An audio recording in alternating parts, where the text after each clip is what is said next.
Welcome back, everybody. It's 8 o'clock on the 16th of April. It's a Wednesday. How are you all doing? Glad to be here. So then, to everybody who's watching live or watching later, first things first, we've got a Discord. Stop dooning and join. The link is in the description. Loads of stuff up there. So there it is. Hello, Fernicar. So glad you could make it. Now, where were we indeed? So yeah, what I'm doing tonight is Outpost style. So this is the Moonbase narrative bucket illustrative Lora, which we're giving away so that you can mess around without having to go through the trouble of training your own Lora, right? So we're basically going to give away a whole set of them, so you've got like different genres you can just choose to use. So complete narrative buckets. Also some news, the Empire narrative bucket has been constructed. I completed the lore book last night and wrote a whole book. Wasn't that fun? We're going to take a look at that process today. So it's actually a huge feature for Writers Club tonight, but it's all adjacent to the model image model training. Hello Apolloni, welcome, welcome. I haven't forgot about that in-painting workflow. I think what we should do is like bring it back into the next couple of days and then I'll properly finish it rather than put it out as is, because it needs some work still. But obviously you can just download the custom node that I showed. I think it was called Easy in Paint or something. Right. So here we are. Scuffed Epoch. Welcome. First announcement. Oh, did I not publish it? No, I did publish it. So there's a couple of things we got to do. So the Westwick style and the detective character, they're both published. But... so we've got a little bit of a gaping hole here. Also, I'm in the middle of doing Empire stuff. Dragon Diffusion says, the day I'm late, you're early. Well, I'd love to say I was early, but I'm starting at 8 o'clock as per usual. I try to start earlier than this. To be honest, if I get enough time, we'll increase the length of the lives. But I've got a couple of deadlines for some clients I'm working on at the moment, so I'm trying to be reasonable. You know what I mean? It's not really a good look when the work isn't finished and you're doing 4-hour live streams every day. But I think they understand that I have a commitment here, so.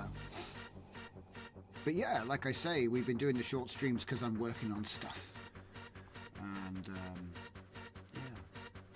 So this would be for the Westwick, which is the default narrative bucket in the Spittoon inversion. So I think I mean, I did give out the style trigger, so it's not like you're completely in the lurch, but let's see, we've still got 13 more images to go. We're using Lora as our Emissary unit, which is kind of like agile assassin type, which is what, she's supposed to be in her anime world. So we're applying the Empire style to this, and we're getting some really nice illustrations, and I'm going to be taking full advantage of that in book 2. Matter of fact, we might even write book 2 tonight. Really want to start with in-painting.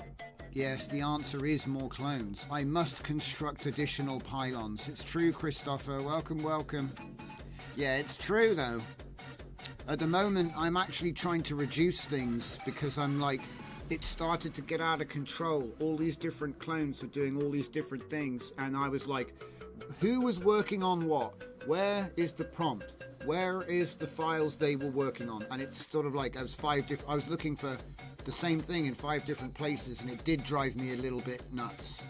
So I'm slimming it back.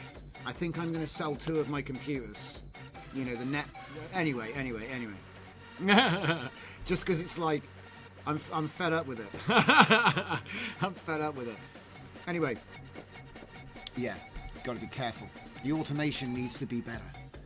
So yeah, what we're doing here is we're running through the Lora QVL anime dataset, and we're just applying my Empire style to it, and we're ended up with these sort of assassins, which is what I'm after. But yeah, like I said, there's a few things we need to do here. Like I need to get the 2 style. I need to get the caption reports drawn up. So let's look at the caption report, shall we? New chart.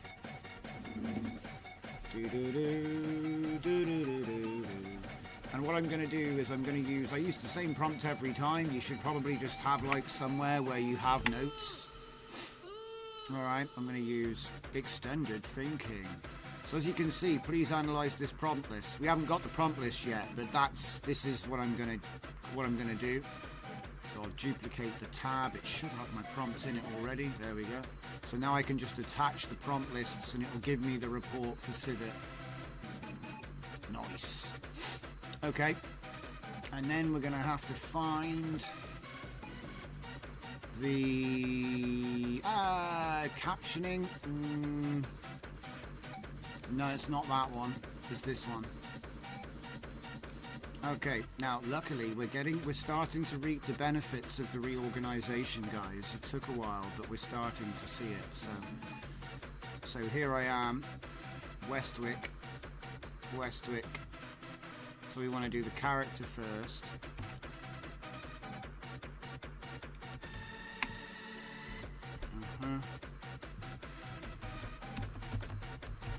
Westwick car, run that, and then what's the other one? Style. Westwick style. Set the path, set the project folder, keep them separate, and then it'll give me the 2 that I need. I'll just rename them, move them, upload them. Obviously we're still running a queue right now, so it won't do it straight away, but it will get around to it. But that gives me the chance to talk about the next thing, because it's actually pretty insane. The amount of work I managed to get done last night was like, I didn't even... let's just run through it real quick, because it's actually insane. So what I did was I started off... Why is my mouse moving over there now? Oh, that's weird. Didn't do that before. Okay. So... Oh, yeah. So basically what we did was we went to Midjourney, MJ V7, plus personalization, which is like their... This is like their fine-tuning, I guess. You do 200 images, I think I did 200. you know, to get that. And then what I did was I went into Claude 3.7 and I said, I'm just trying to remember. Oh yeah, that's right. I started off with Napoleonic. Is there something going on? There's something weird going on with this thing today.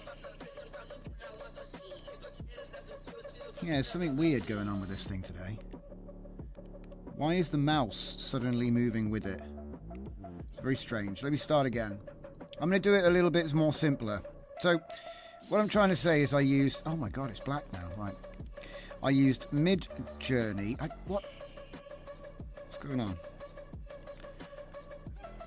MJ-V7. It's like lagging today. I don't know why.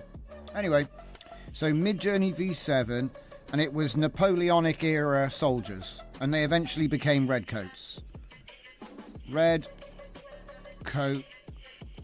Wow, it is really laggy today. I wonder why it's being like that. Anyway, we'll figure it out. So we went ahead and we made that model. Oh, I think I've got an idea. I think I know what to do. Hit restart.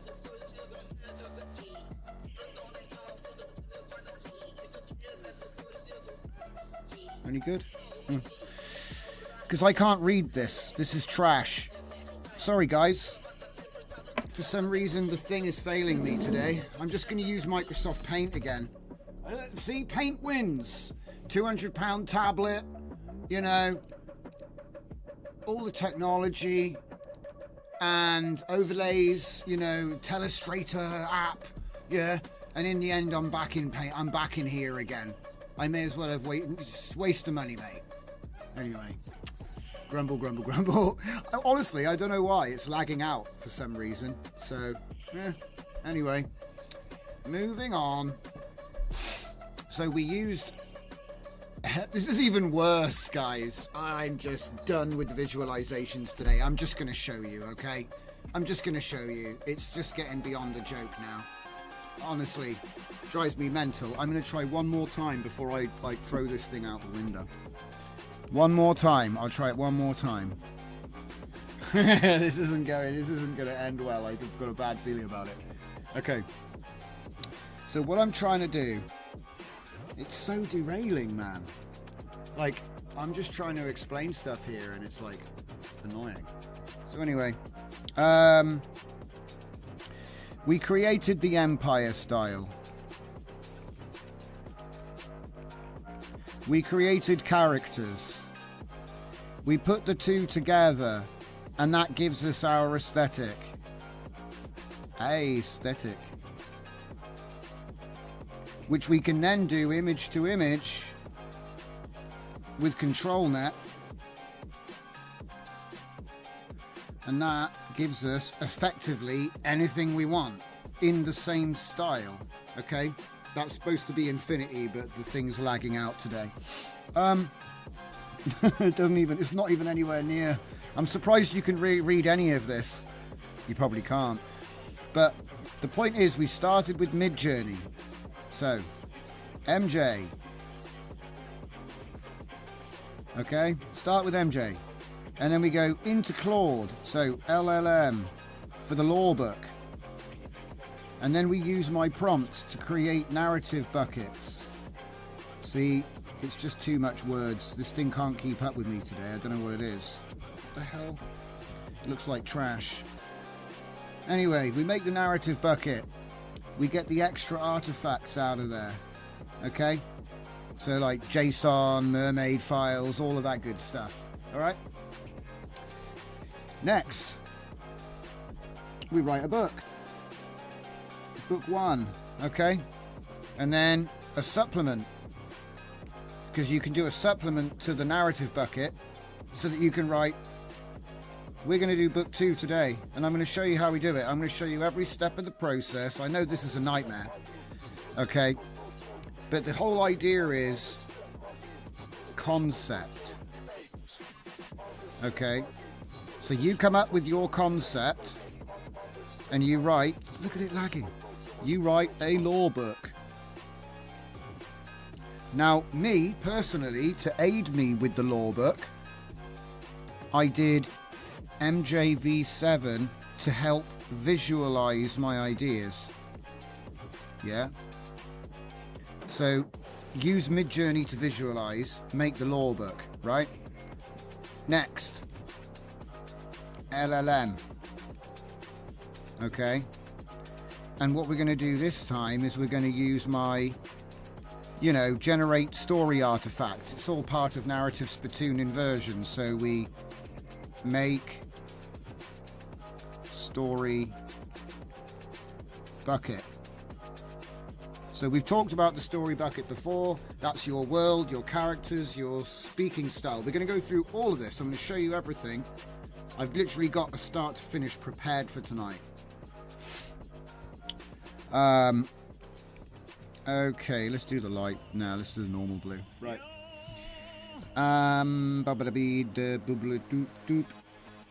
So the lore book is then continuously reused. Okay. And we're going to make our first story at this point. Oh my god. It's like there's interference or something, but it's all on cable. I don't know what's doing it. Right. So, story. Okay. And then, obviously, Uno. But the difference is with normally Uno is standalone. It doesn't need anything but the page that you're enhancing. But for this, we use the lore book and the story bucket, yeah, and with each page. So there's three things there. The lore book is being pushed in.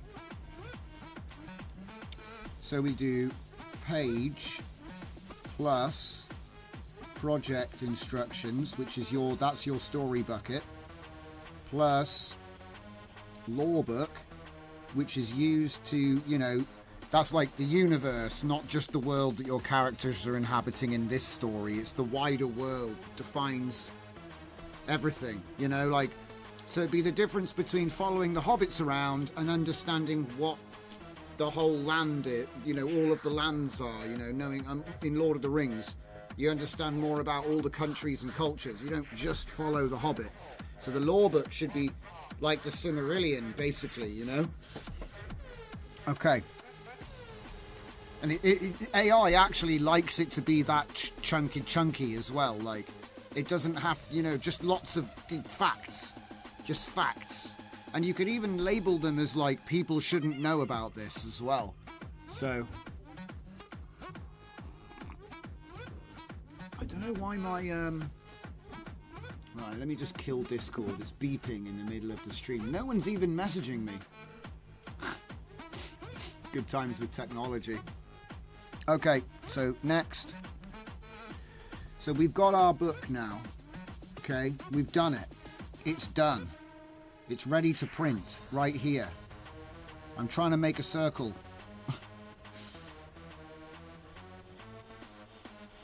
Book are done. Okay, at that point, book are done. Okay? But of course, that's not where it's finished, because what you can do is you can make a supplement. Okay? Which is, it's what happened in the last story. And you actually add that back into the story bucket, so that the next book you make, the characters are actually aware of what happened in the last story. Okay? For this, you can expect, if you do everything like I did it, you can expect about 64,000 characters per page. And it will do 6 pages in about an hour? Maybe 2 hours. I don't know. Sometimes it would sit there for a long time, like making the lore book. The way I'll show you, it can take a while. because we've done a few little tricks. Okay, so we had some technical issues with this thing. I don't know why. There's not even batteries in it, so I hope it ain't broken. Don't know. Right.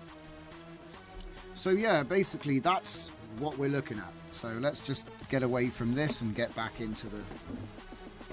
Get back out. Let's get out the weeds. 6 pages an hour is terrible. I don't think you heard me, dude. 6 pages isn't 6 pages. Look, let me... like I said, people don't seem to understand. When I say a page, what I mean is a chapter. So this is what I mean by a page. Ready? 1, 2, 3, 4, 5, 6, 7, 8, 9, 10, 11, 12, 13, 14. 14 pages. Yeah. It's okay, mate. Don't worry. It's my bad because I have a habit of calling them pages, but a page is actually a chapter in my system. You know what I mean? Like, I have to keep it fuzzy so that AI doesn't obsess over... Because if you actually say, oh, I want it to be this, he'll put an arbitrary limitation on it. The example I make is each page starts out at 3,600 characters, but after the full process is done, it's 64,000, okay? He's supposed to do a doubling, and he does a factor of 20, but it's all guided. He was going to say my dog can write 6 pages an hour. Yeah. Right, so anyway, let me explain the full process and then maybe it'll make sense, because it isn't... Like I said, there's 105 pages here at size 9 text, and we did it in, I think, 1 or 2 hours at max. And we can do this all day. So, like I say, and it's not a mess either. It's really nice, new IP. So anyway, what I want to do, obviously we're looking at this right now, so one thing at a time. But here is our friend VS Code. I'm gonna get the thing. Hold the ting. Empire Law, copy that. I need to make a new thing. This thing's baiting with like confusing stuff. That's what it is, okay? It's just a bunch of stuff, alright? It's nothing crazy. So open. And we're going to call this one Empire Law, because I want to show you how you can do this. It's not about, oh, look at my crazy cool. It is kind of that, but that's not like the energy. That's not the real goal here. So Empire Law, go. So this is what I was looking at last night. This is how I did it. It's really quite simple. So I've even kept the prompts. So we'll look at the prompts in order first, okay? So firstly, using the contents of Empire. Right, hang on. Supplementary, custom. No, it's not that one, that one. Speech, rules, quotes, book prompt, Empire Law book. Okay. So the first thing that we have to remember is the law book. Okay, now the law book, how did I get the law book? Well, I went into Claude. Drift returns. I went into Claude and refined prose for a sci-fi story, AI focused. I'm not sure. Which one would it be? I think this is a different story. Hang on. Omni-channel customer acquisition. I think this is me demoing one of my agents. So it must be that I've put it into Una. Yeah. Wait, recents. Expanding the Empire's law. Right, here we go. Empire P1. British Empire doctrines. Defining visual prompts from Say British Empire, sentient machines in a dimension. There we go. We're getting there now. And then expanding. So this is all Uno, the expanding stuff. So let's start at the beginning. British Empire expansion doctrines. And here we go. Sentient machines in a dimensionless crusade. Okay? So we start off here. With nothing but ideas and dreams. So I said, we can construct a large-scale pan-dimension epic based on recursion loops, sentient mechanical life, pan-dimensional crusade, no space, engrammatic echoes. Primary antagonist is a machine-based empire who believe they're the original form of life in the universe. You get it. Okay? And then look, basic directives. So this is what I wrote. Basic directives: expand the empire, invade and colonize, establish industry, launch new crusades. That's all it is. They're like interdimensional robot army, okay? And then I went in here and I said, what were the British Empire core expansion doctrines? And I copied that into it. And then I wrote the rest of it here. They follow Victorian redcoat aesthetic, main departure, the helmet, ships of the Empire. Use this information to write guiding narrative reference materials. They will be used to further define and expand the universe. So off he goes. And it was actually quite worrying because the amount of stuff he wrote was reasonably long. Okay, so then what I've done is I took that into my Uno agent, which the code is up on my GitHub. You just use the Uno prompt as the project instructions in Claude in full. Copy paste, no problemo. If you're wondering what all the other files are, that would be the Empire lore book, and then all of the files which I've generated from the lore book.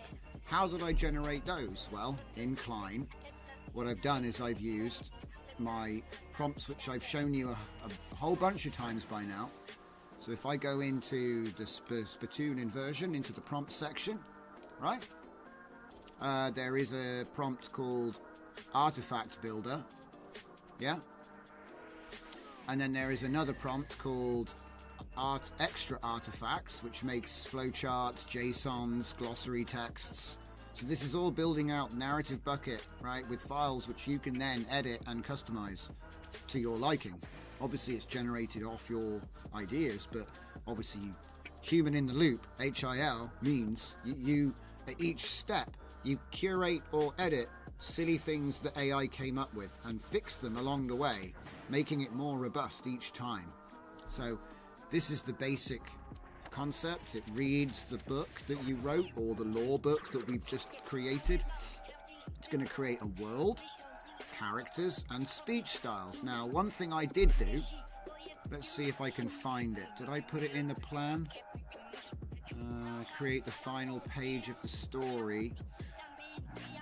Book prompts. Write the story in reverse. Do you know, I feel like I'm missing a prompt here. Yeah, this isn't actually the first prompt. There is another one. There is another. And I wonder whether I did it on this machine or the other. This is why I'm getting rid of machines, by the way, because I can't.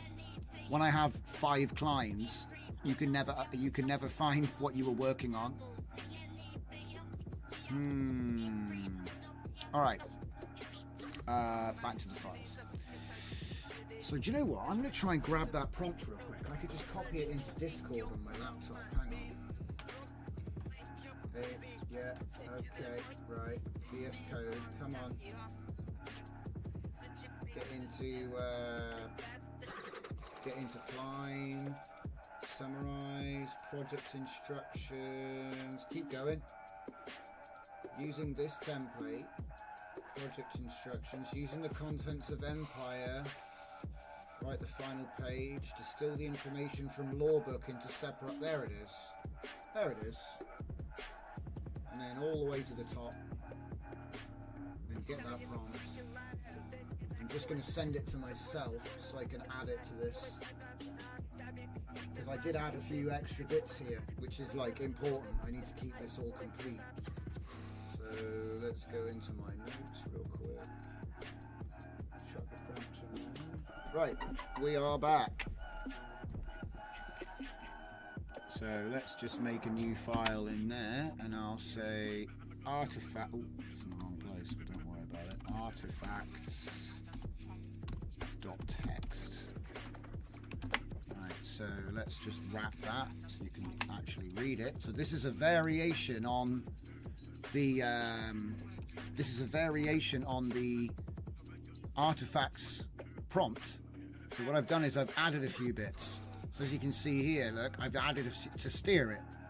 So I've said, for characters, we will imagine a squad of 4 soldiers in the Empire.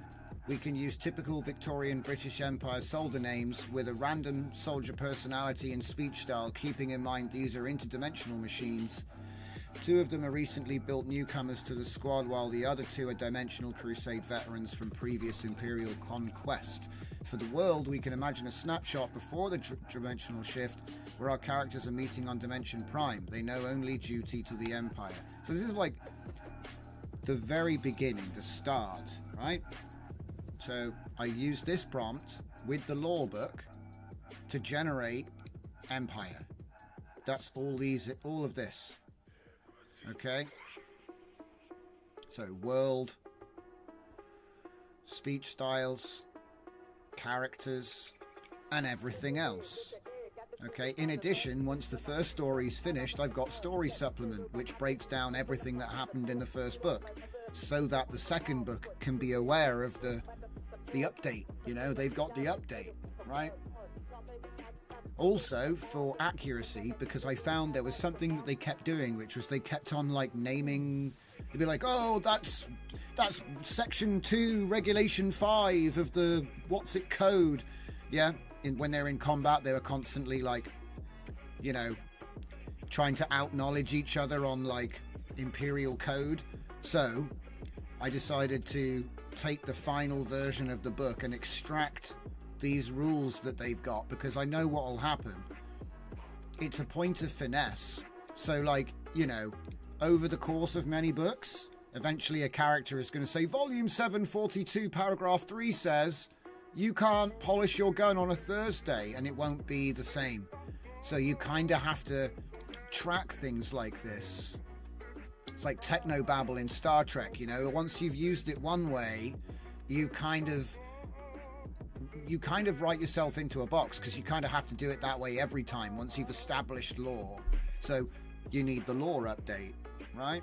So this way, when in future books, when it's trying to make up rules, I can say you can still make them up, just make sure you don't use one you already used. And if you do, because look, do you know what? He kind of already did it. Look, we've got it here. This is what I'm talking about. So at 2 separate points in the book, they've quoted the same thing, and it's different. Do you see what I mean? So that's a contradiction, right? Now, the easiest way to fix this is you just say, oh, that's section 43. Or you have one of the machines say back to him, that's paragraph 4. You know, oh, yeah. But they're not human, so they shouldn't, do you know what I'm saying? They shouldn't be making, like, unless it's like a character glitch. You know what I mean, I guess? But you know what I'm trying to get at. Little bits like this help.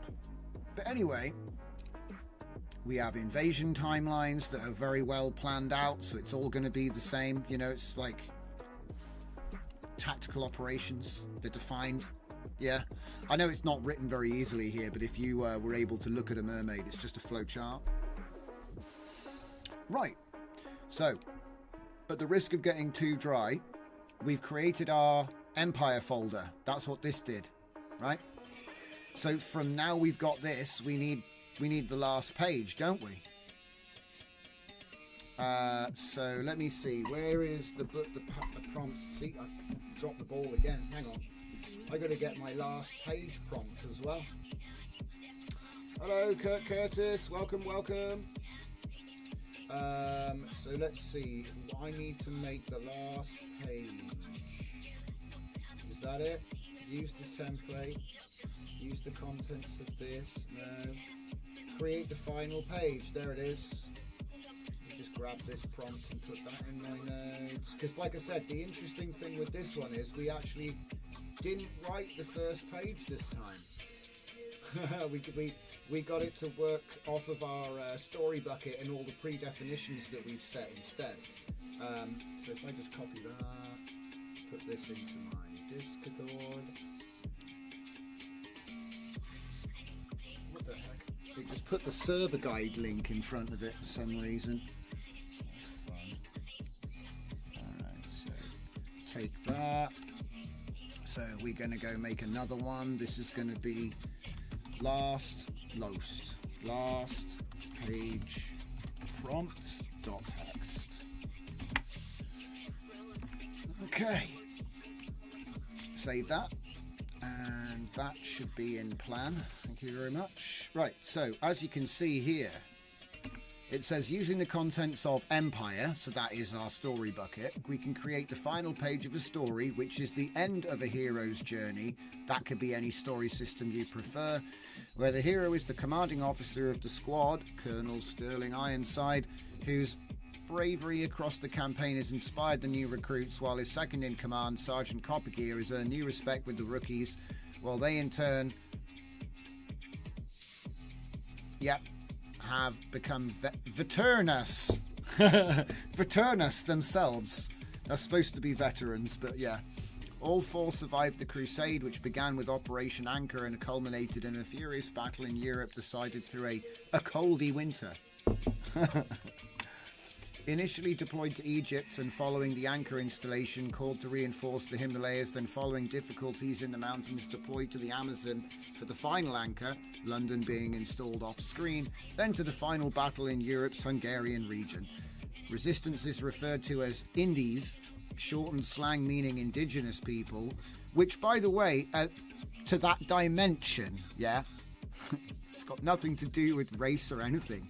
They're just the people that live in that dimension, yeah? Because it's like a jingoist term anyway. Who may attempt some resistance to colonization invasion. I love how it's colonization invasion. The soldiers will often remark this is the last option. They are liberators. Negotiations broke down. Enemy forced the Empire into this position in line with Empire doctrines. Because everybody's, you know, fully on board with the Empress, right? For lore reference, refer to lore books. So the important big departure from before is I never included that before. I never let it use the lore book. I would only let it use this. So this gives it an interesting enhanced rag. Aren't indies more like independent developers now? Yeah, but it's funny that they called it the indies because they were the indigenous peoples. So there's a lot of places around the world called indie and Indian. A lot of it. Anyway, it's funny. Like, they usually have their own name for themselves, which is nothing like that, but anyway, let's keep going. So what we have here is lore reference done. So this makes the last page. Here's the last page. Now remember, I said what the events were in the future tense, like they'd already happened, you know? So I told it, this is what I want to have happened. And so that's what it did. It wrote the story and it said, these are all the things that have happened. Okay, so now I've dosed my final page with everything that I want to take place in the story. Yeah? Simple, right? And so that means now we've got our last page. I put it in the story folder. Okay, zipped up now because I don't want it to get... If you zip it up, it can't read it. So that's what I do. When I don't want the AI to like read things accidentally now, I just zip it up.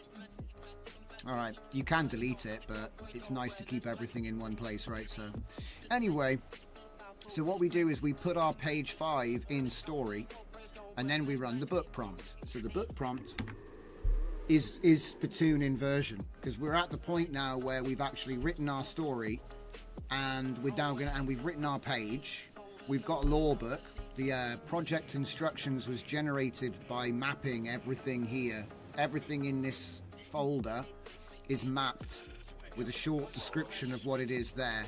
So I didn't have to type any of that. It's just a prompt, you know.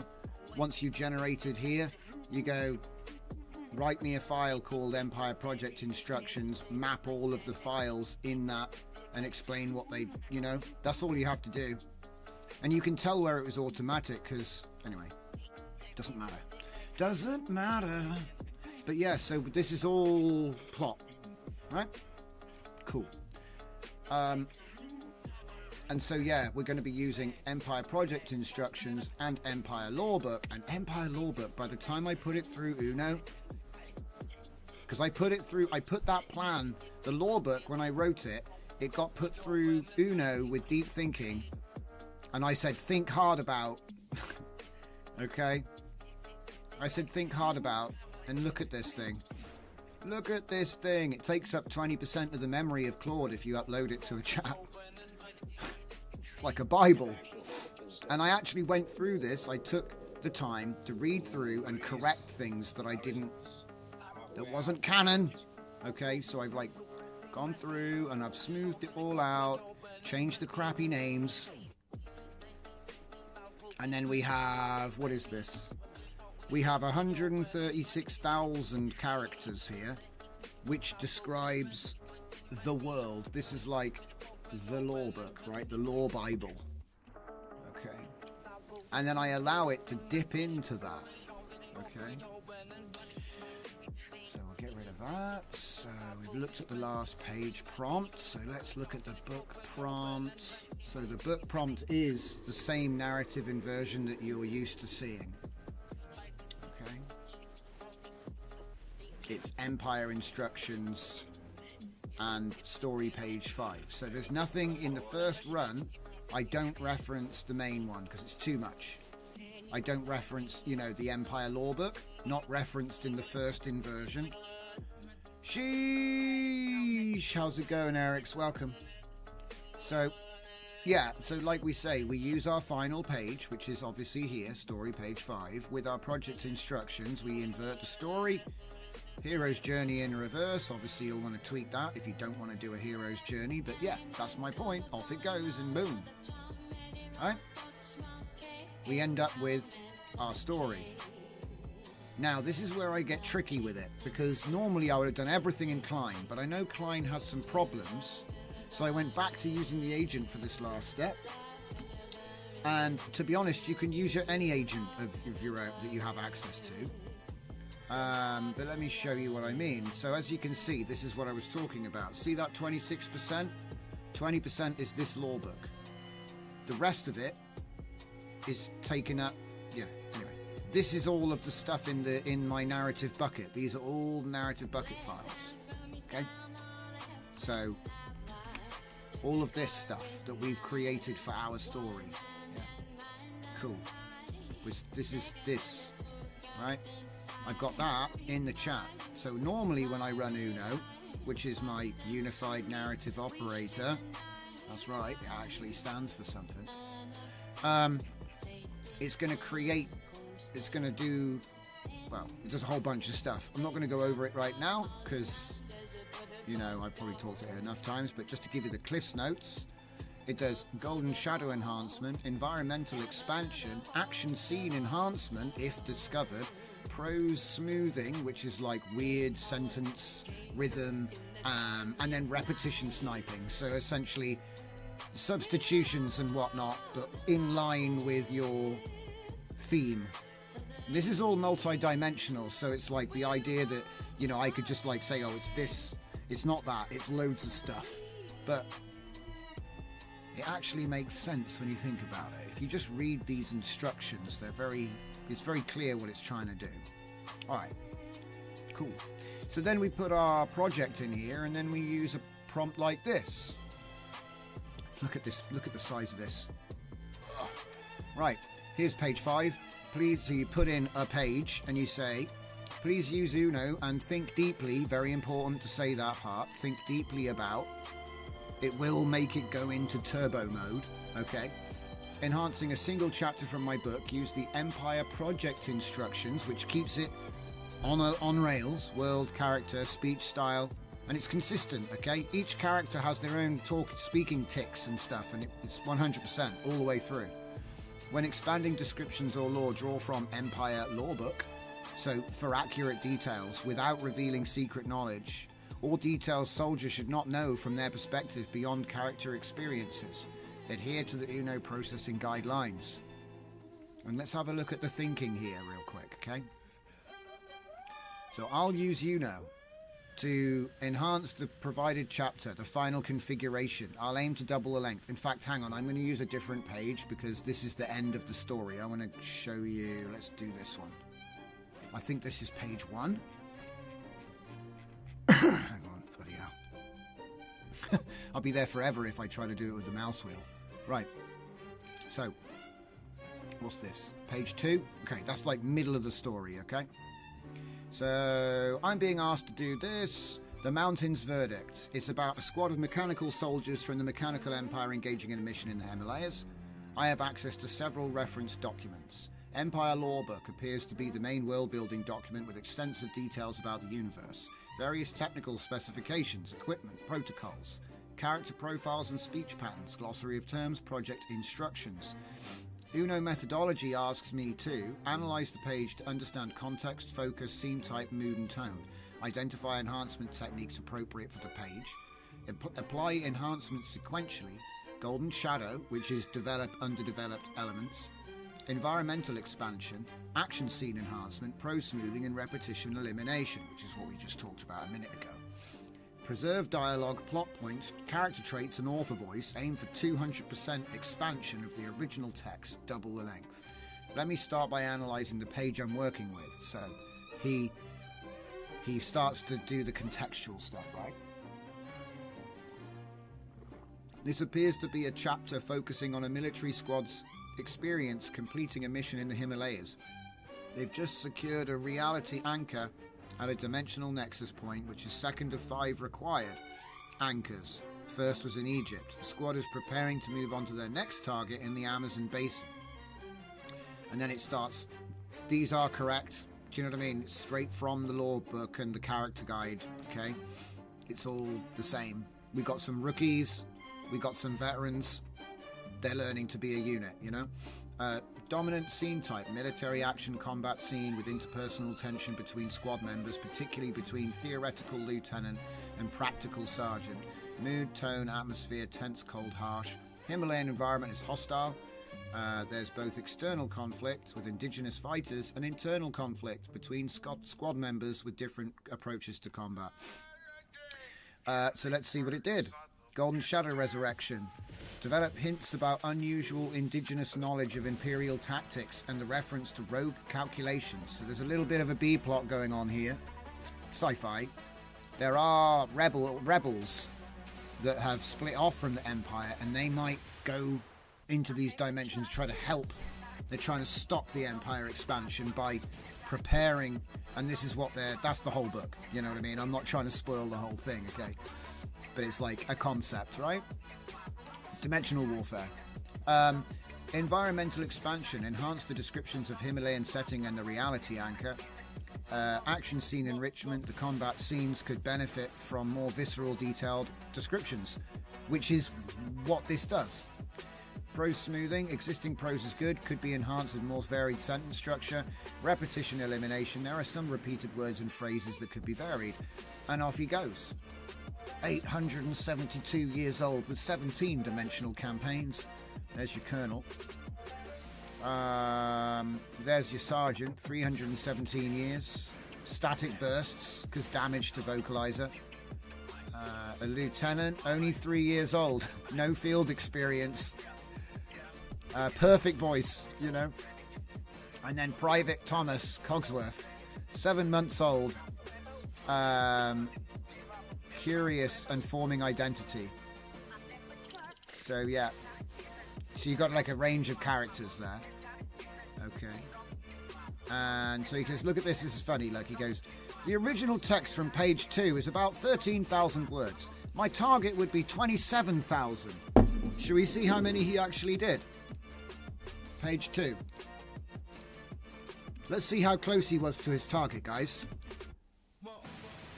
That says 108,000. I thought you said 27. What's going on here? So I've definitely done something, okay? Because I asked him to double it, and he quadrupled it.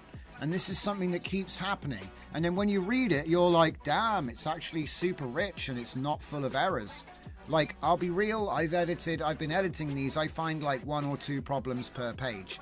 And I'm not saying that to like go, oh, it's really amazing, because your mileage may vary. This is why I'm trying to go over so much detail on the process, because if I show you what I did, you can definitely do the same thing with your own content.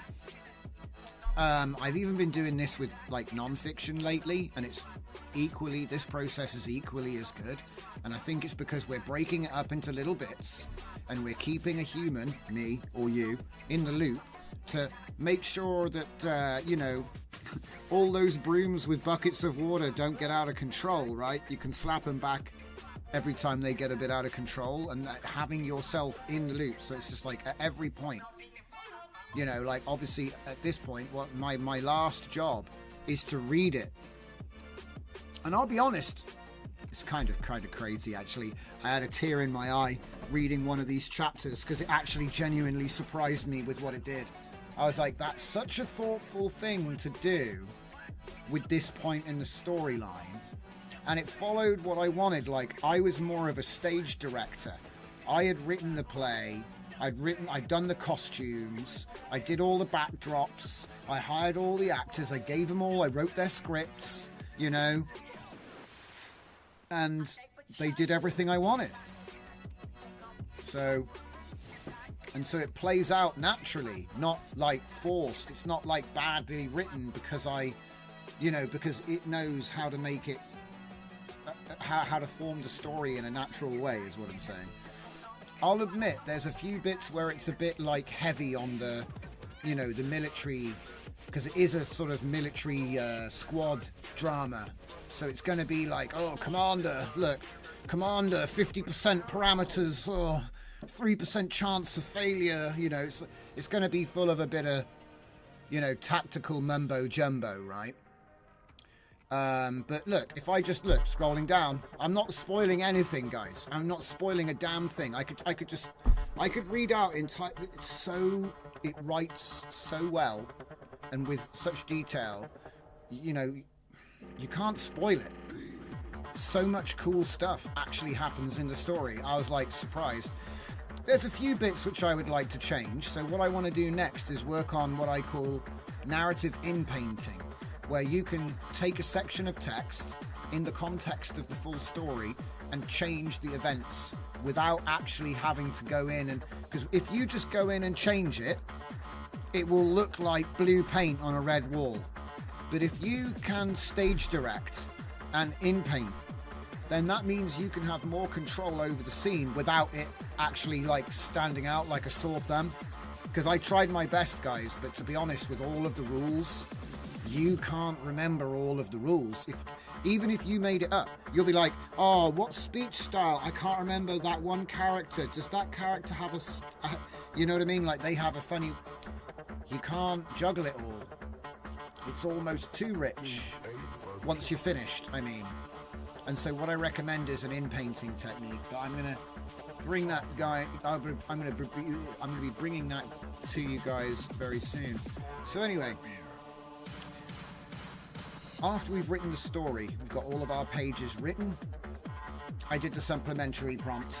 So summarize the event that took place in the story, creating story supplement 01, which will be used to update the narrative bucket, add the new file to the project instructions with a short description matching the current style of the manifest. And then finally, using the upscaled output this time, the supplementary didn't. The supplementary used the low size, and the reason is because it's a lot. So it's a lot. To just use the small version of the story for the update is fine. You're not going to lose a lot of detail. So, I mean, it's up to you. If you want to make it 100% accurate, do it here, but do it page by page. Don't do it as one big thing. I would recommend using this method, which is what I'm just about to show you. The way that we make this is interesting, so check it out. We can create a new reference for the rules and regulations spoken by our stories in the soldiers in the story. Extract rules and regulations from only speech inside story Uno. So that's the upscaled one. Creating Empire Regs MD, which will be used to update the narrative bucket, Empire. Create the temporary document, speech rules quotes. That's why that's just out here looking like nobody cares, you know. By scanning only speech. So this keeps the job down, because you've got a lot of text in there now. Then collate the various quotes into empireregs.md. Add the finished empireregs.md to the Empire project with short description, yada yada yada. Okay? And so that basically means now we're ready to write book 2, because everything's here. So book 2 will be aware of book 1. And then when we write book 2, we can write story supplement 02 and just... So it's totally possible to do serializations. Okay. What else have we got? I've done the Uno custom. Please use Uno Think Deeply. I already showed you that one. Uses the project and the lore book, which is, like I said, that's new. Up until now, I made Uno... I keep trying to say the word anachronistic, but it's not. It means it doesn't matter, like, what you put into it. Uno. It's like it's a universal, right? You know, it doesn't matter what you give it. Fiction, non-fiction, romance. You know, doesn't matter. Whatever. I know, right? I'm not saying romance is like its own thing.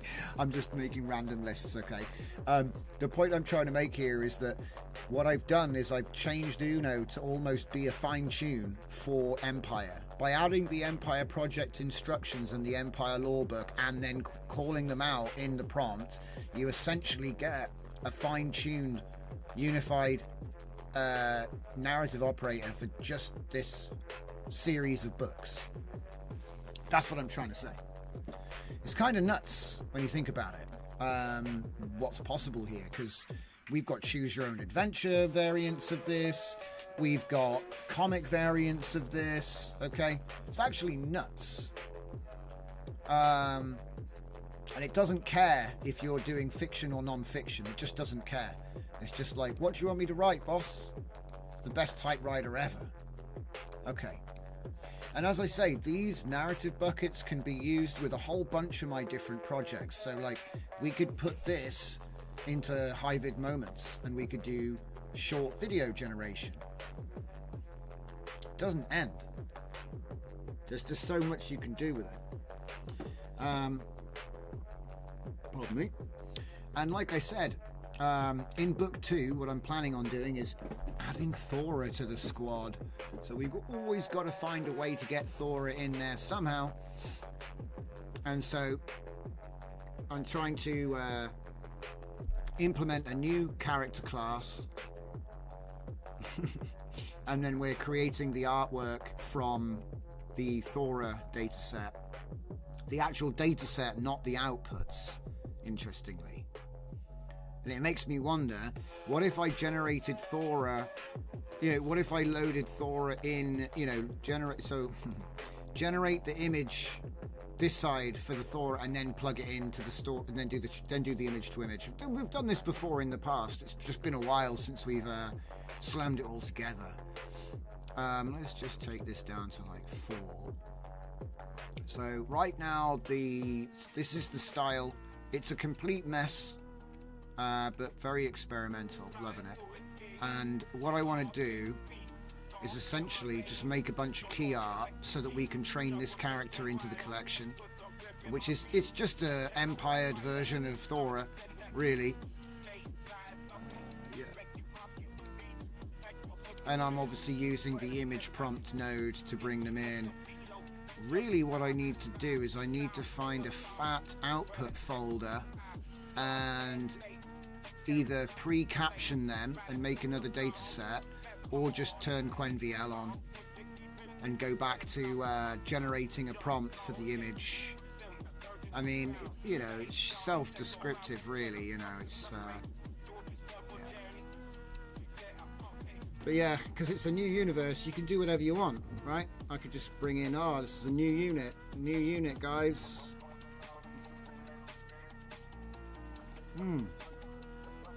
Man, this can only mean one thing.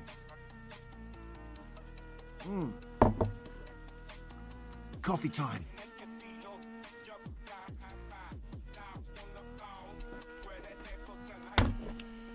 Oh, reading some comments before I run away. That is what Skynet will learn to do first. It gets strength. Before it gets strength, it will, and that is to emote people, to manipulate them. I thought when cake was cooked, you got cake and you cannot change. Chocolate on top whilst new is not a new cake. Wait, what? Hold up. I think I said it's a good idea to put the raisins in the cake before you bake it. I think that's what I said. You can change the cake though if you really want. You can like drill. You could use like a raisin injector.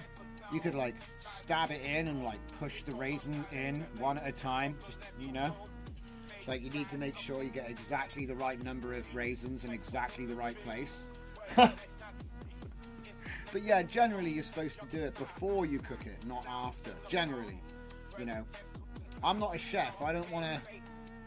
It's just an analogy I made up. You know, I don't want to. I don't want to tell chef what to do.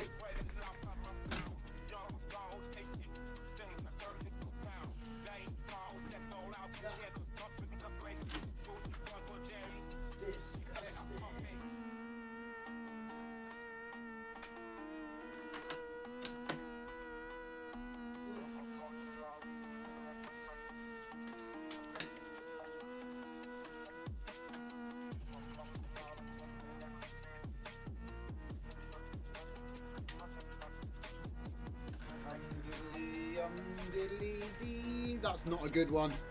Bad seed, guys. Bad seed. Oh well. I thought we said in a previous stream, once cake is cooked, it's cooked. It's true. You are right. Once the cake is cooked, it's cooked. You can't re-cook it. You've got to make another one. You got to do it again. But yeah, you're not wrong. I'm making another one. Making another.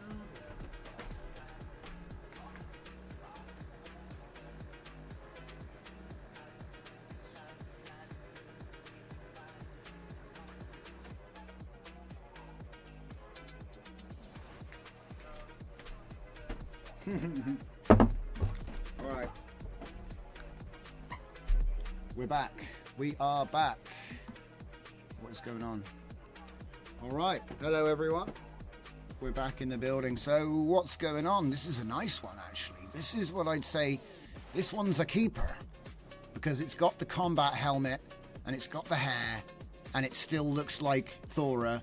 But it has, like, you know, the red colour scheme. It's got the art style. It even looks like the shoulder pommels. So, yeah. Train a new character with the best images in the set. That's the plan. And look at these, man. It's got Warframe vibes to the fullest. Feels good. It's nice when things come together. Because the thing is, I start off with a suspicion, you know. I'm like, I reckon.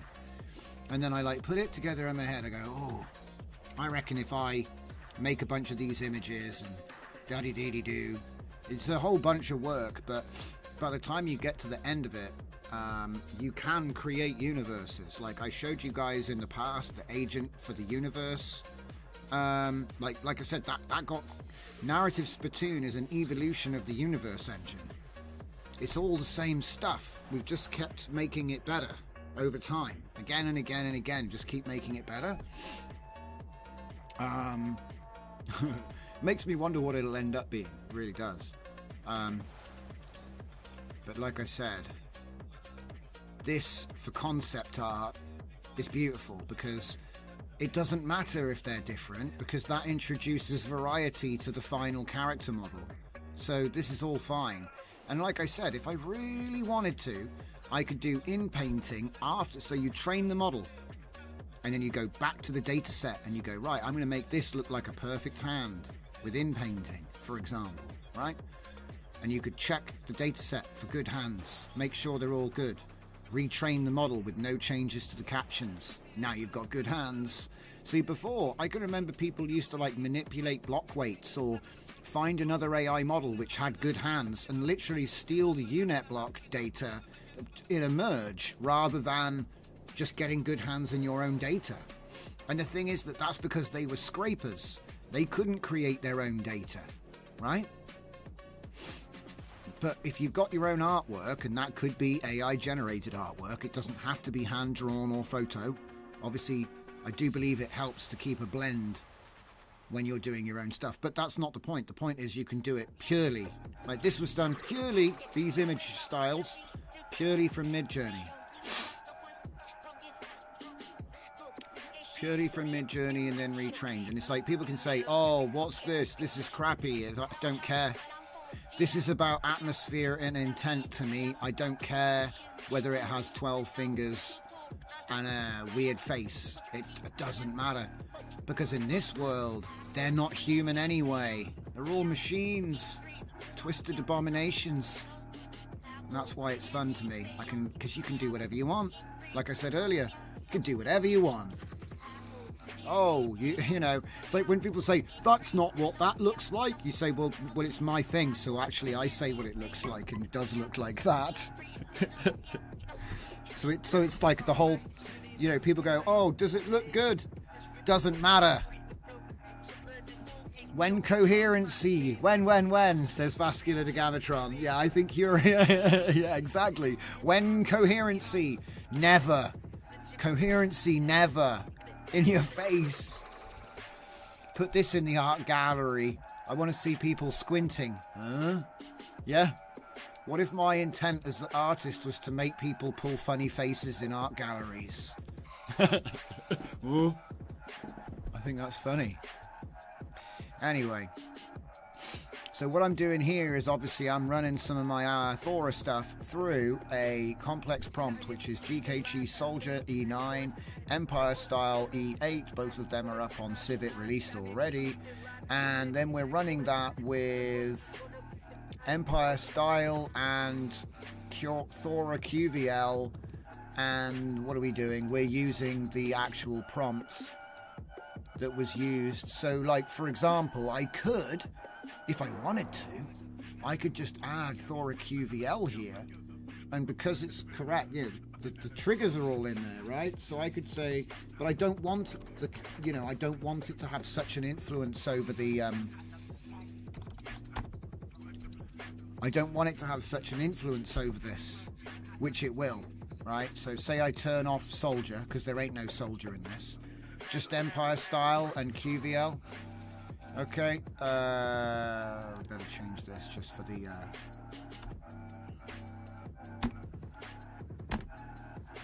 sake of it.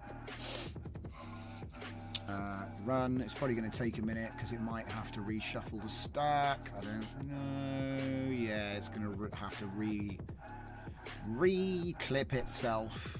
Just give it a sec.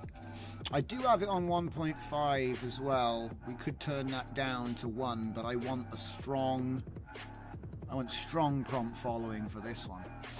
It's another thing as well, like, you know, in the past I would look at this and go, oh no, this is horrible, but I actually trained that in by choice. And you guys have watched me do it every step of the way as well. I've been like, oh, I want it to be a horrible mess. It looks, I don't know what it is. There's something about the artifacts which actually fits. Oh, hello, we've got a new one. See, if there's one complaint, the anime faces, but I'm doing a thing. I'm gonna do a thing. Probably a little face swap. Little bit of face swap.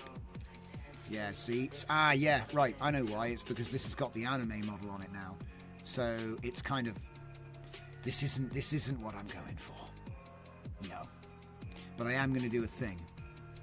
So, yeah, this is what I'm saying. Yeah, that doesn't work. Don't like it. It's because I gave the, you know, I put this on when it should be that. It's going to make 4 anime heavy images. They won't look like a cool concept sci-fi. They'll look like baked anime. Yep.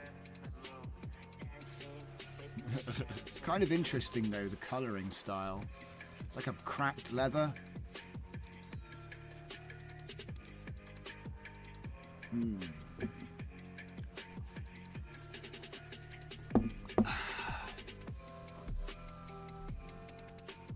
Okay. Oh yeah, so anyway, like I was saying, here is book 1. So if we take a quick look at the word count, that's 57,000 words and 105 pages. So that's not bad. That's not bad. That's respectable. And really, it's just an introduction to the world and these characters in this squad. That's what it really is. It's not like trying to win awards or anything. It's just doing the thing. Because I think that winning awards is where you spent a year going through your draft and making it like spectacular. And while the AI can help with that, it's not original. And I think to win awards you have to be, or try, or I don't know. I think originality counts. Maybe I'm wrong, because obviously a lot of stuff in the last 10 years has just been derivative as hell. Okay, but what I'm trying to say is, like, to me, I would say the real victory is when you make something original and people want to read it. Do you know what I mean? I don't know. You know, they heard about it, they thought, oh, that sounds interesting, and then they just want to read all the books. You know what I mean? I think you've succeeded when people want to read your books. I don't think anything else really matters, and I think the only way you can actually get there is by practicing. And if you don't practice, well... And so this is why I'm saying, like, you can use AI to generate stories, but you can't think it's just going to be a story Gibbs. It's not a story Gib button, yeah? It's more like, I'll help you get through this process, and if you actually are on the ball and have a good idea, it's not just going to be a generic 10 to the penny story. You know? You have to kind of transcend the mundane, you know? Anyway, I don't know. Just do what you want. Do what you want. Write about what interests you. I am interested by the age of the East India Company, and you know, that while I was making that interests me, you know what I mean? So I was like, oh, imagine a demented sci-fi machine empire that became obsessed with the engram of the British Empire and then, you know, just lose the plot, invading dimensions forever. It's a really simple idea when you think about it. In fact, we might do this exercise more in a simpler way.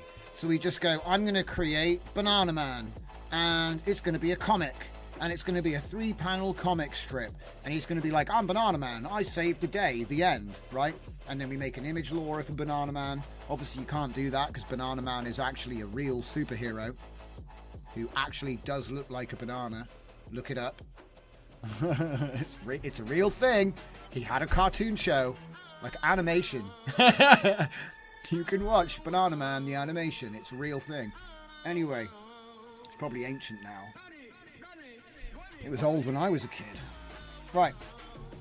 So that's pretty much where we're at with the story writing stuff. So I just wanted you to sort of be like, oh, that's cool. But I hope you can see that it started off as just me hammering in a chat. I love Banana Man. Can you remember the song? I vaguely remember the song. It's a bit like Danger Mouse. If you ask me, Danger Mouse is yeah, that was peak for me. It was so silly. Anyway, my favourite episode, when the world gets flooded with custard. Such a silly show. Anyway, but yeah, that era. Yeah, I think I do remember the Banana Man song, Dragon. Good point. Good question. So we've talked about it. So how about we look at book 2? Now I got 2 ideas. I got 2 ideas for book 2. Okay.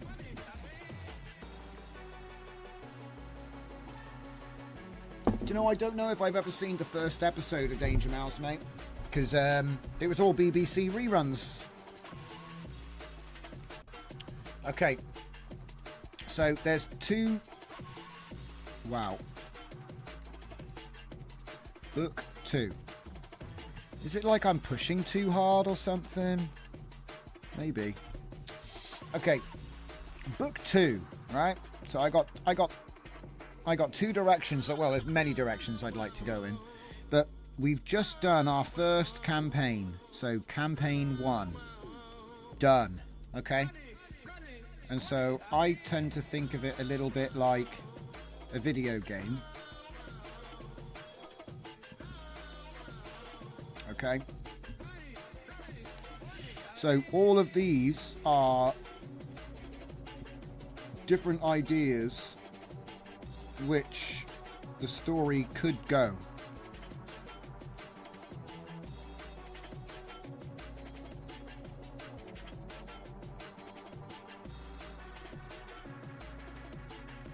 So these are all ways the story could go. You understand?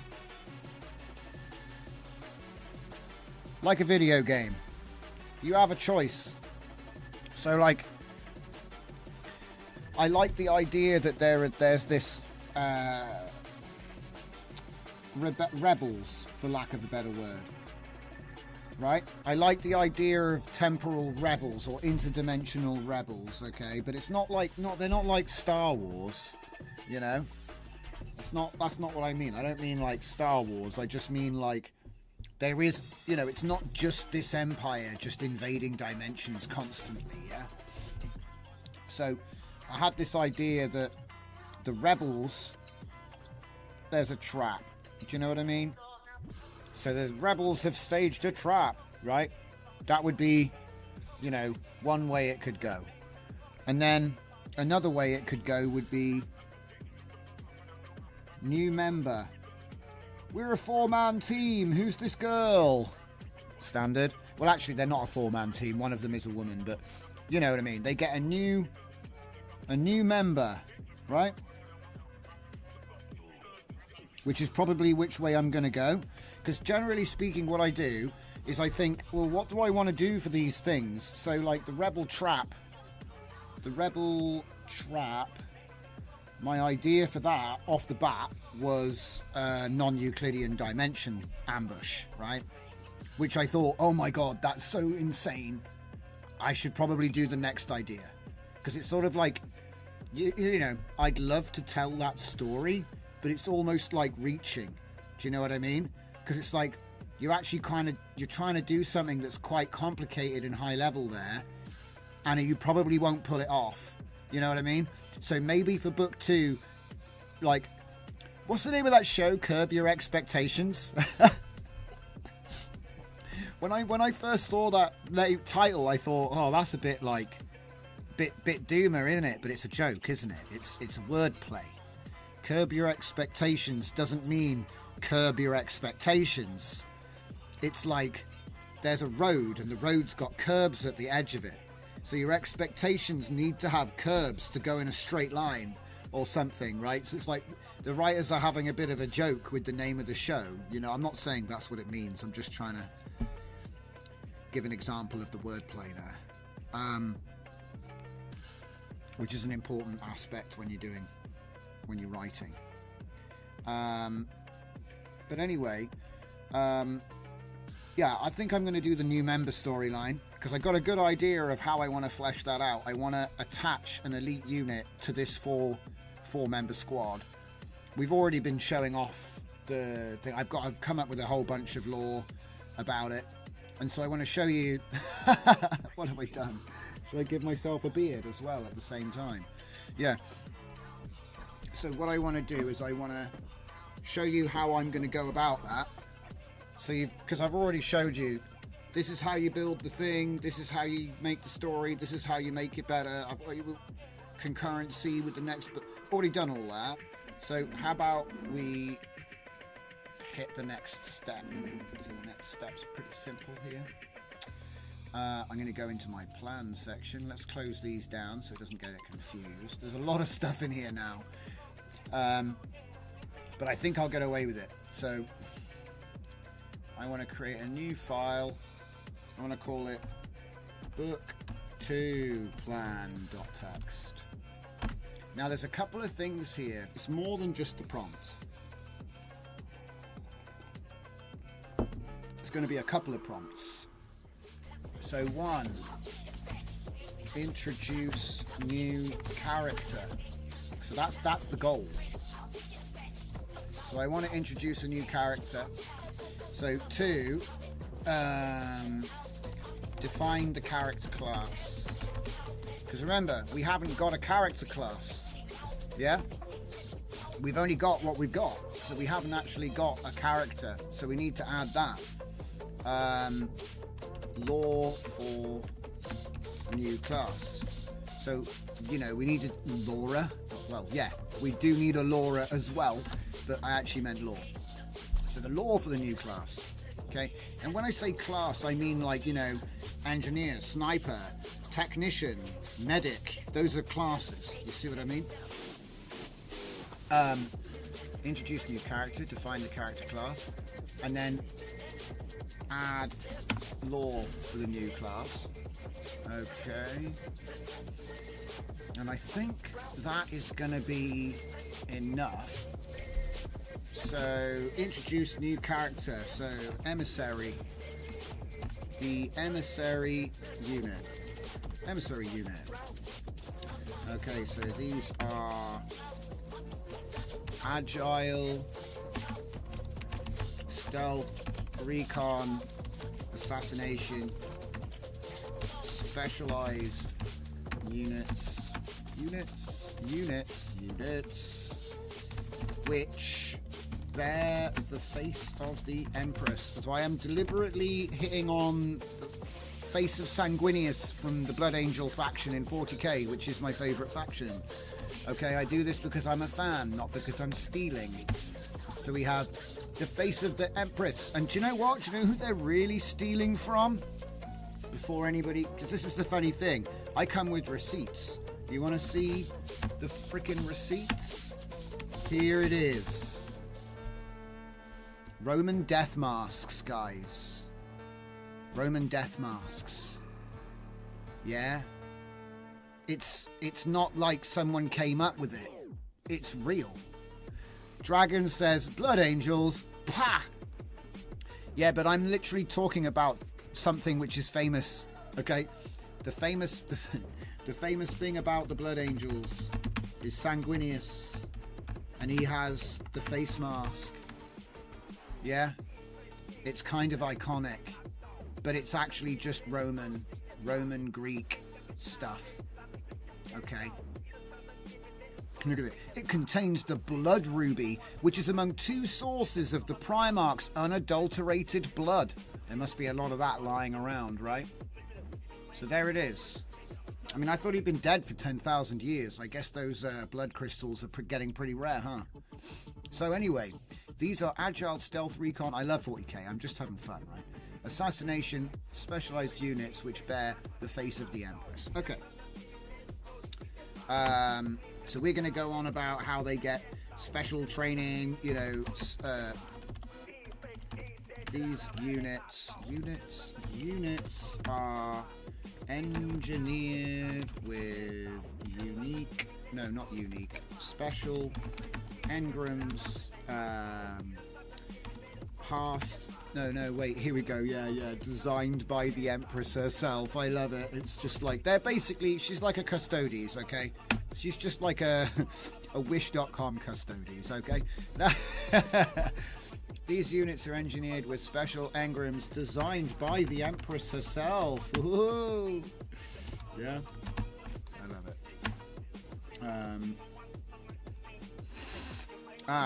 Unlike soldier units, and other military units. Well, let's just say, unlike soldier units, emissary units are a bit of a new line. Unlike soldier units, emissary units are trained for 100 solar years. I shouldn't say 100. It's too many. Let's say 10. Just make it binary. 8 years. Yeah. 8 years. Yeah.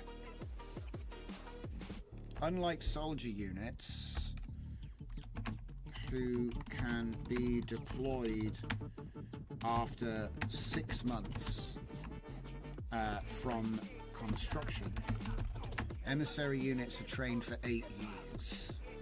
Okay, so we're trying to make an elite force here, you know what I mean?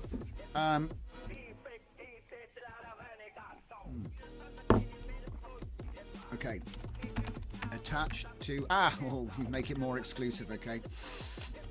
Production of the emissary units is only undertaken at the Dimension Prime, which is where that's their home dimension. Dimension Prime Factorio is what they called it.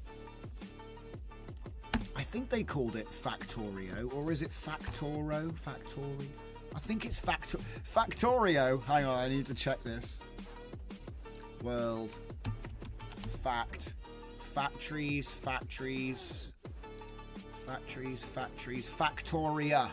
Factoria.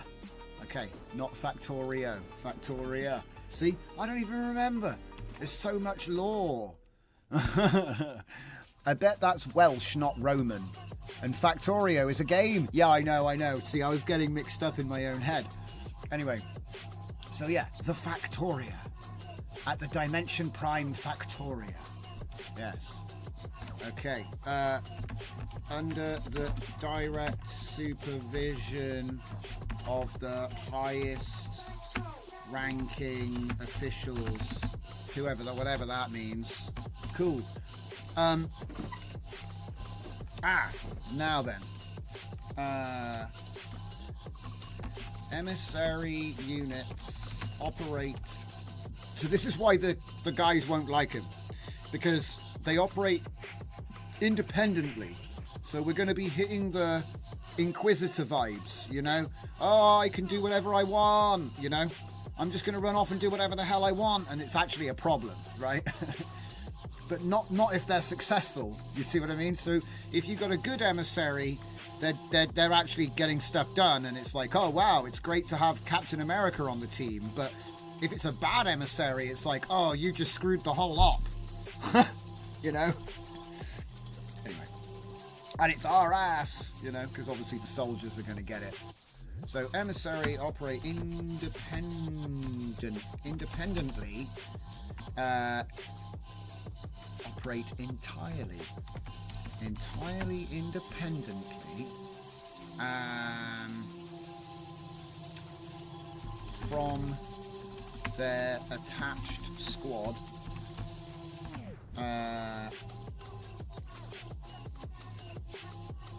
Even supporting the squad is at the discretion of the emissary. The idea is that the emissary will shadow the squad.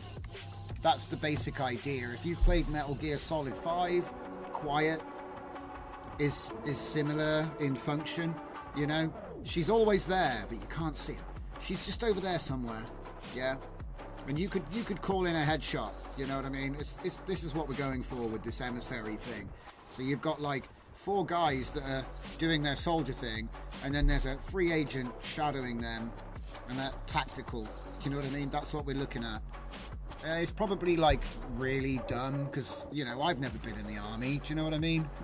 What do I know? I'm just having fun with the story. But this is what I'm aiming for. a kind of elite member of the team who's like a bit like Quiet, really. Do you know what I mean? You just snipe stuff at opportune moments and just kind of Deus Ex Machina, because, yeah, that was the whole concept of Thora in the first place. May as well turn her into a thing. So, is at the discretion of the Emissary. Okay. Okay, so I can't call her Thora. It's too on the nose. She's gonna need like a Braithwaite, sort of like some crazy family name, because they're obviously like the same chip. You know what I mean? It's the same chip. So they're gonna have a different first name, but always the same family name. And I could like cook Thora into that family name. So like Braithwaite has the th in it, because I'm not trying to be like too crazy about it. Braithwaite is pretty good. It's like an old Victorian name. It doesn't make any sense. I wonder if we could do something different. We could call them all bloody Victoria as well. I don't like that. I don't think it's a good idea. I think we should go with something else, like Beth. Beth. Wait. What does Beth even stand for? That's Elizabeth, isn't it? Ooh, wait a minute. Elizabeth is great because it's a different British queen. How many of them were there? I think there's only been 2. Let me check. But I mean, like, names, different queen names. English queen names. I think it's literally Elizabeth and Victoria. I think that's it. Check. There might be a Mary. Mary. Yeah. Anne. Okay. Queen Anne, of course. Queen Anne, of course. But look at this. Caroline of Brunswick-Luneburg. See, those are the crazy names you need. You know, you need the crazy aristocracy name is what I'm like really looking for. You call them all Windsor. You know what I mean? Let's have a look at this one. Matilda. Bohemia. Oh my God. That's crazy. Call yourself Arsinoe. Maybe not Arsinoe. Hang on, here we go.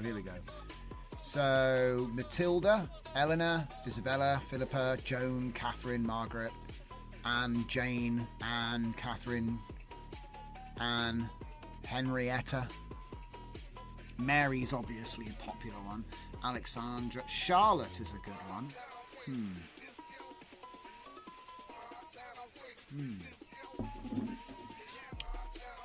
It looks like Anne is super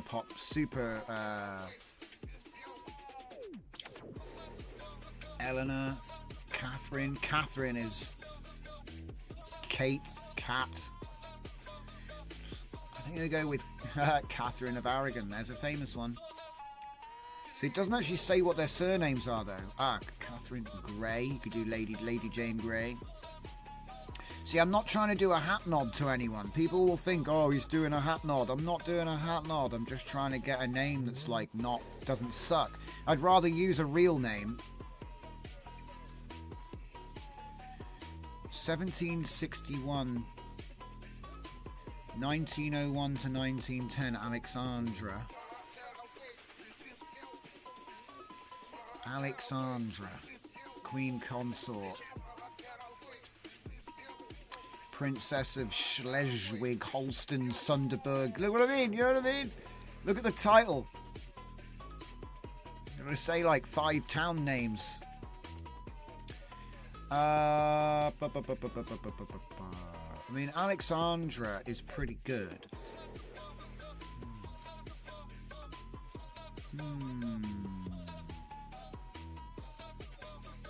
She became the Queen of Norway? What? How'd you manage that? It's like, I was going to be Queen of England and then I just got Norway. It's like my backup plan. Catherine of Braganza. What were these women's surnames? You know? Didn't have one?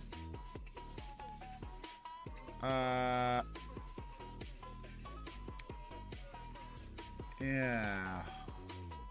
Oh, I got an idea. Okay. Victorian Emissary female. I bet there... I doubt there would have... Let's see if there was one. Famous What? Huh?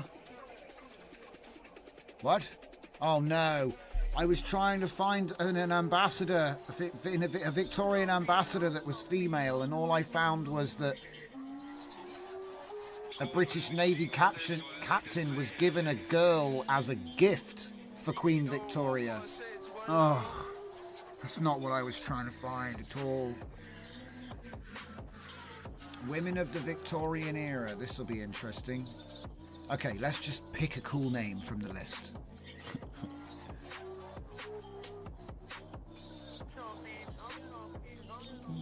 Carmichael, Stevenson, Chichester, Somerset. Somerset.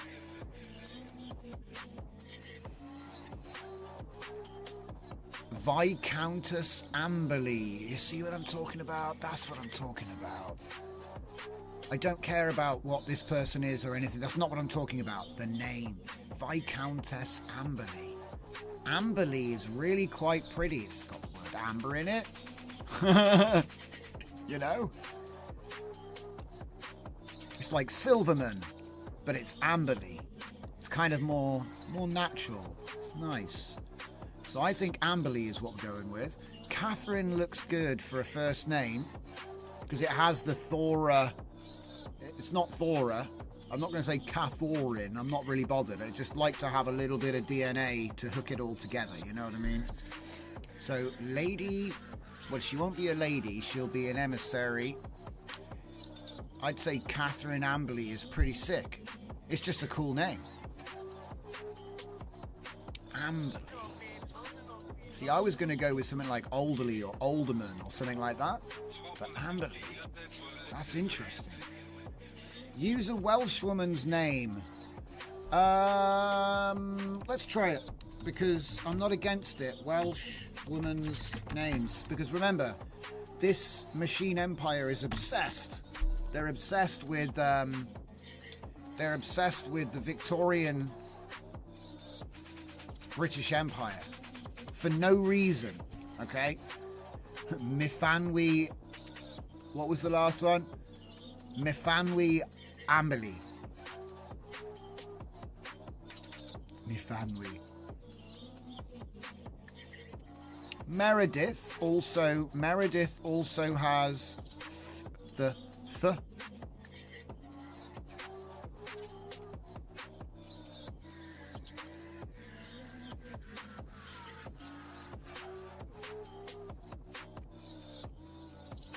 Meredith.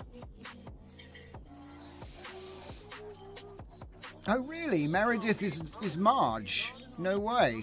Margaret comes from Meredith. I didn't know that. Meriduccio, Meriducci, and Meriducious. Whoa! Meriducious? What? That's a crazy name to have. Meriducious. It's like, it is. It's Roman as hell, dude. It's Roman as hell. That's not, the thing is, it's not Victorian. Okay, hang on. I want to try something real quick. Because remember. Oh. Wait. I'm not trying to lose work, actually.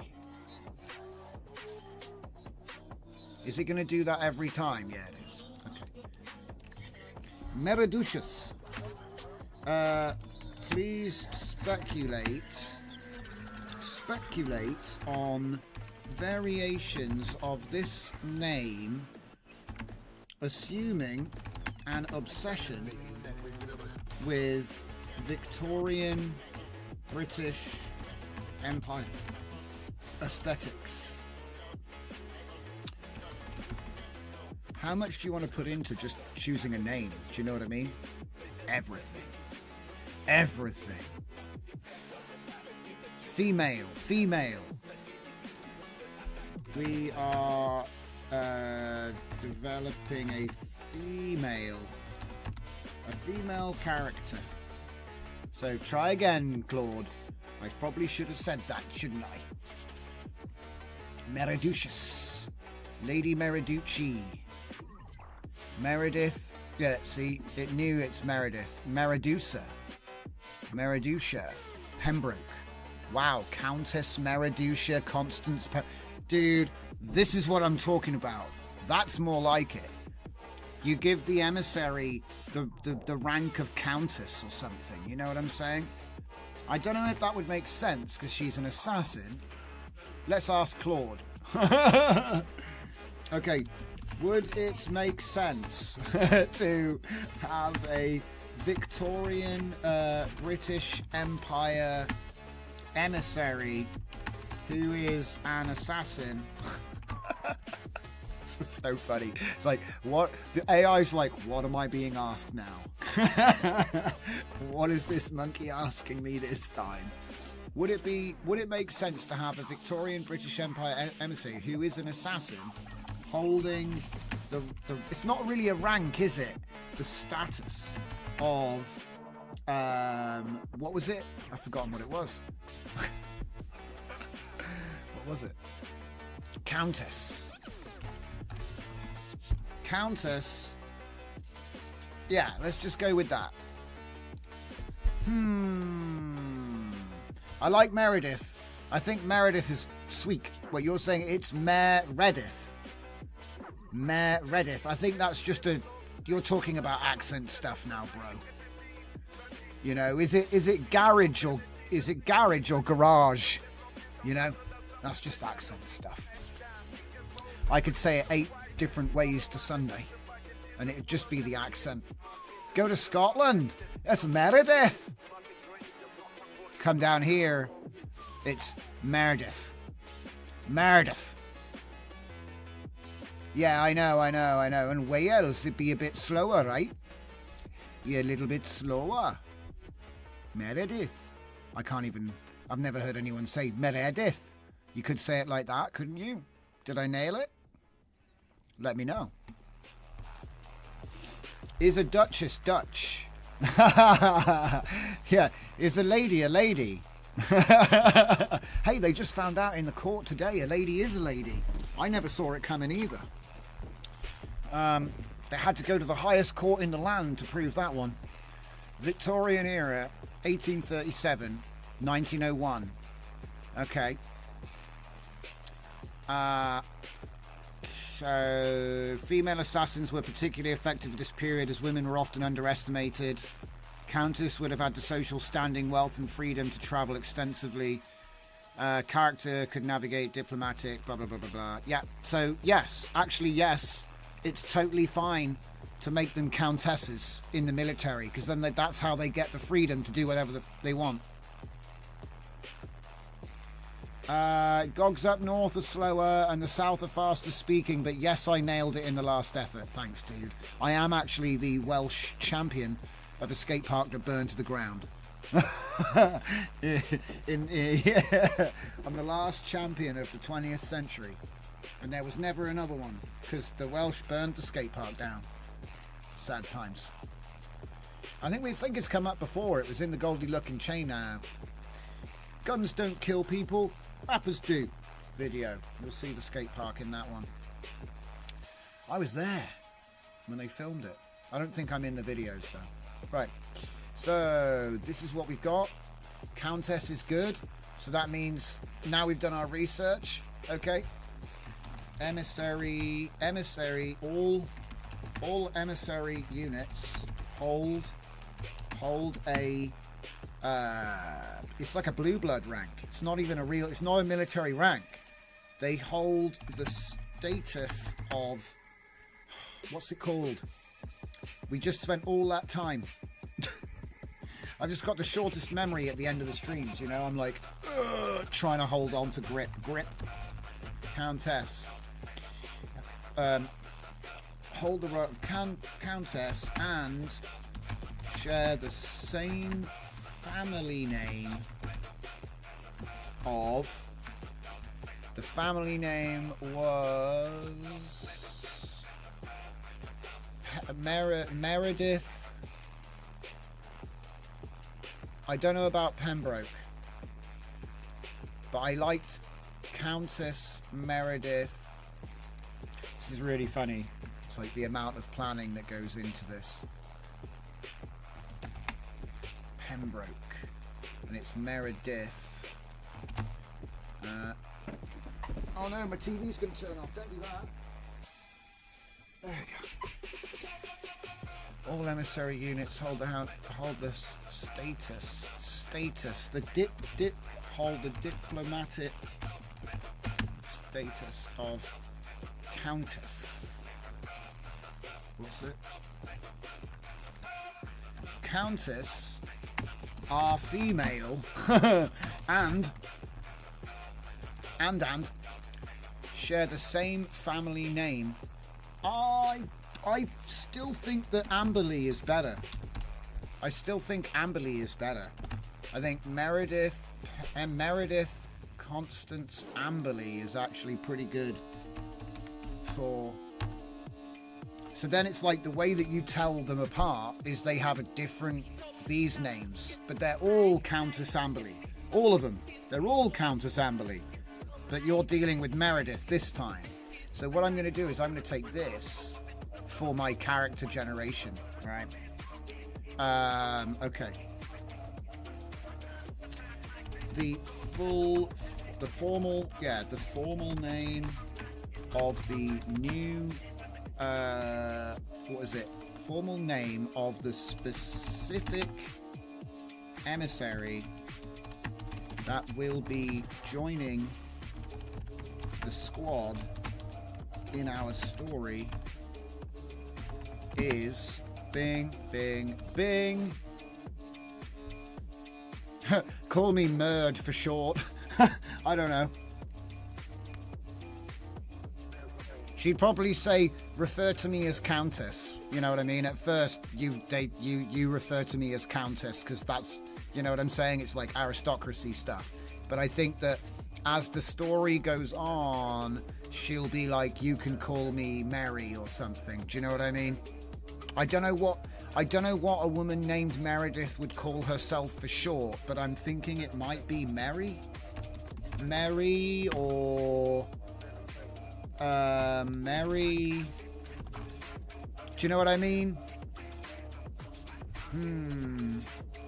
Hit me in the comments if you think. It says you pronounced Meredith wrong. Meredith.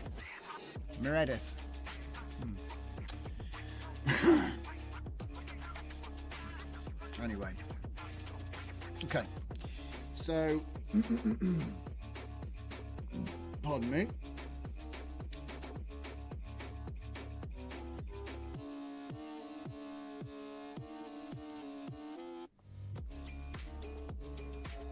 Operate entirely independently. I mean, yeah. Right. I'm going to quickly go and check a leak, which I need to go and check. 2 secs. Coffee time when it's not coffee time.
we're back. So what's it saying? What's it saying? There will be etiquette for nobles, highborn and dignitaries. That's what I'm saying, yeah. There'd be etiquette, and we've already got that kind of set up. So my idea is that this new unit is like a taché, I guess. It's bundled and deployed with a bunch of squaddies, but to be honest, they're just like bait and distraction so that this unit can go and do her mission. You know, she might not have any interest in helping out the soldiers. They might purely be creating a distraction so she can do whatever the hell, you know. That's my idea anyway. There's lots of opportunities for that kind of thing. But anyway, so this is very basic, okay? But that's okay. So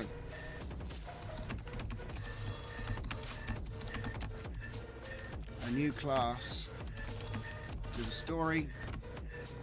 Okay, comma. And I'll go Emissary unit. Okay. Okay, right. So then what we're going to do, save that. And this is funny as fuck. This isn't even this is the book, right? Book 2 plan, and we're just talking about the story here. So we'll worry about, yes, the correct way to the correct way to speak to the emissary is by using the title Countess. Yeah.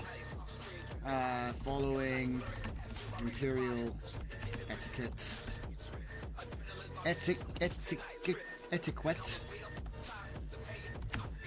for aristocratic figures, I guess. Display, you know, this is shotgun diplomacy. Do you know what I mean? That's what we're essentially trying to do. Shotgun diplomacy. Here you go. A countess should be addressed as lady or the countess of. Yeah, true. The countess of title. You can simply use lady name or lady name. Yeah, so you would say lady. So it's countess or Lady Amberley. Countess. Yeah, let's make a few. Countess, Lady Amberley.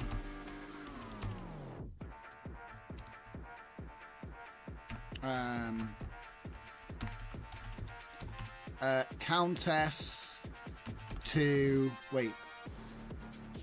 Countess of, and then it will be dimension name.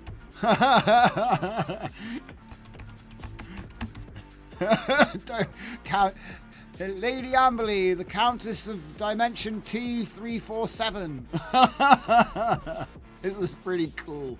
I don't care. E.g. 347. E.g. T347. Oh man.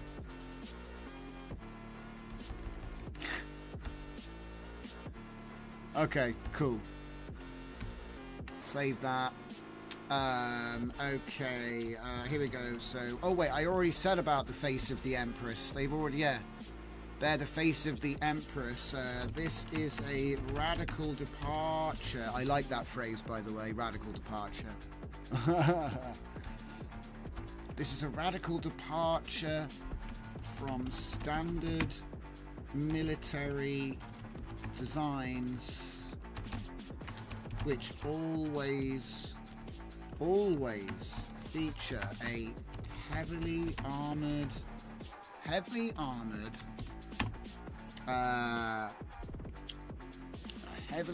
helmet, which totally obscures the face.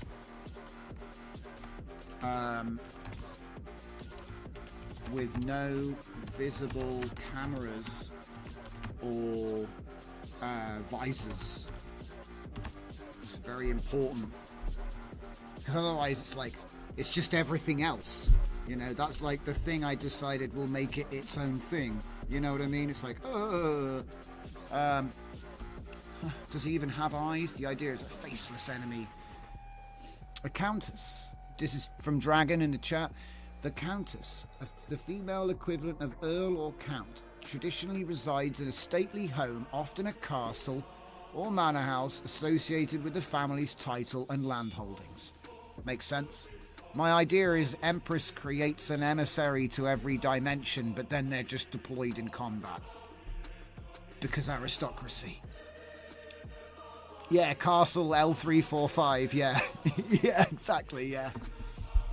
Because remember, they are machines, you know what I mean? Even though they're obsessed with the British Empire for some reason, they are machines.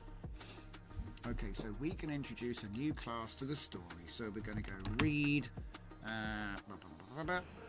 read Empire, Empire Lorebook.md. Bro, MD. No. Annoying. Right. Rad, bro. Read. Project. Oh, it's called Empire Project. So Empire Project. Project instructions. .md again? No. .text this time. Okay. Now. Okay. Book, which defines the wider universe, which defines the narrower world and characters in focus. We can introduce a new class to the story, and her name has been deleted. No, it's not. Her name is Countess Meredith Constance Amberley. Not Thora. Thora was so much easier, but there you go. There's some Thora DNA right there. So we can introduce a new class to the story. The Emissary. The Emissary unit, whose name is this. She will be assigned to the squad for the next campaign. Now we're starting to get into it. Read Lorebook, defines a read Empire, defines another, and then read, of course, Story Supplement 001.md, which details the adventure which just took place. Yes! The past. Okay, Emissary units. These are agile, stealth, recon, engineered with engrams, unlike soldiers. Production is undertaken here. Okay, correct way, latest cadets. Alright, and then, okay. So that defines the character.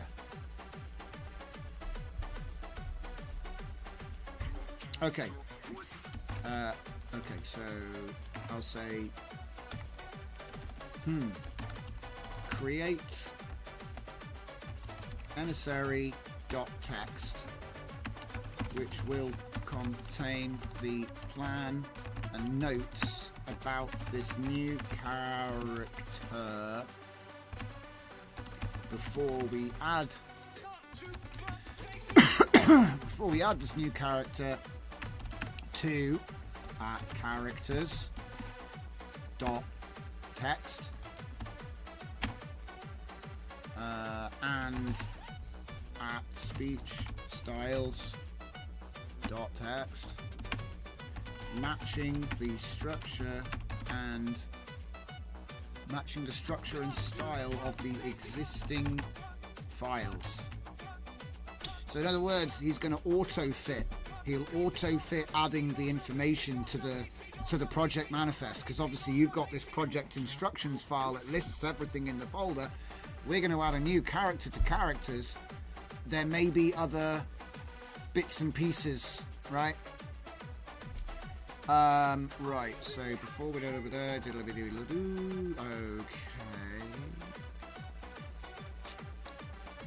And then what I'm going to do is take this. Oh wait, hang on. Is he offering to do it for me? Hang on. Okay, hang on a sec. I'm going to do a bit of a mix here.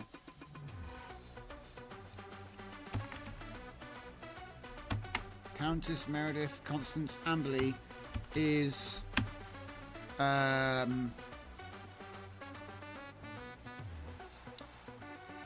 wait. This isn't going to work because this has got no theme information. But I think... I don't want to count everything because the problem is it'll mess it up. But I think I can pretty much take this bullet point. I think I could actually take all that.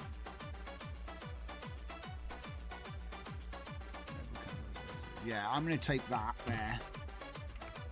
And I'm just going to add that in for a little bit of spice. So,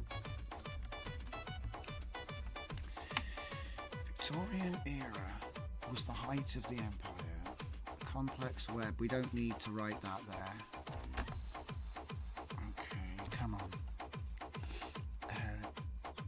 Diplomatic relations, crown emissaries, far-flung territories, aristocratic titles, excellent cover, female assassins, countess would have things. Okay, so basically she's got FU status. She can be attached to the military, but then just bugger off and do whatever the hell her secret mission is, and yeah, much to the dismay of the people that she's been deployed with. Create emissary text that will contain the plan and notes about this character before we add the character to characters and speech styles matching your needs. So that's the end. We don't need to do it anymore. Okay, so book 2 plan is actually just adding the character because it's so important. You know what I mean? Like the dynamic of book 2 is going to be all about how the squaddies are, you know, it's the squad drama with the new unit, you know?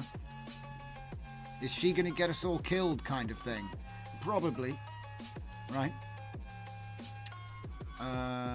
Let's see, aristocratic titles, yes. So, yes. So, yes. I think I've almost got to the point where I can run this prompt. It's probably not going to be the book 2 plan though. It's probably just the emissary plan. So I'm going to change the name of it. Book 2 emissary class. Okay. I think that's good. So let's do it.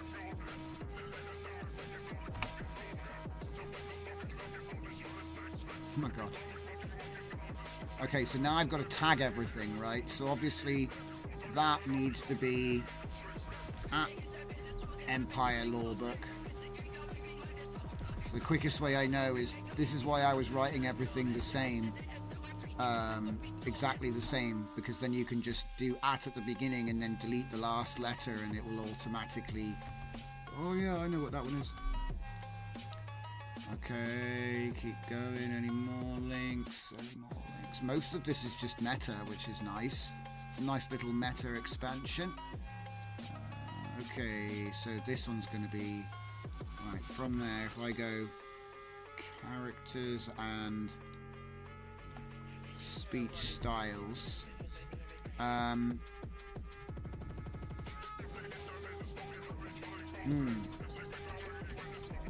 we will also add the emissary dot text to the app project, Empire project instructions. Yep.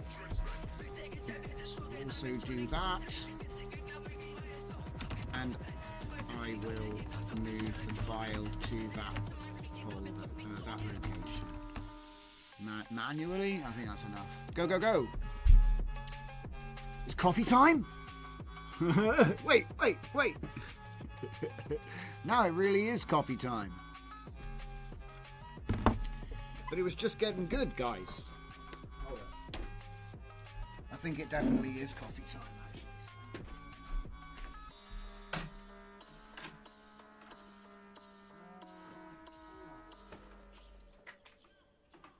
You're listening to 5below5.uk radio. I put this together with all the tracks I've built over the last few weeks. Thanks for listening.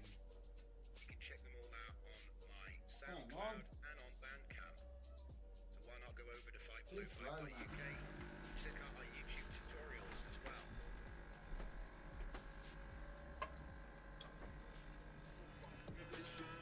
Okay, so what's he saying? Okay. Detailed explanation of the Emissary unit class, specific background and characteristics. Yeah, this looks great. Oh, this looks great. We're going to have loads of fun with this one. Oh my god. But yeah, like I say, like while I'm sat here waiting for the coffee machine to work, I think the most important takeaway is like less is more. Less is more.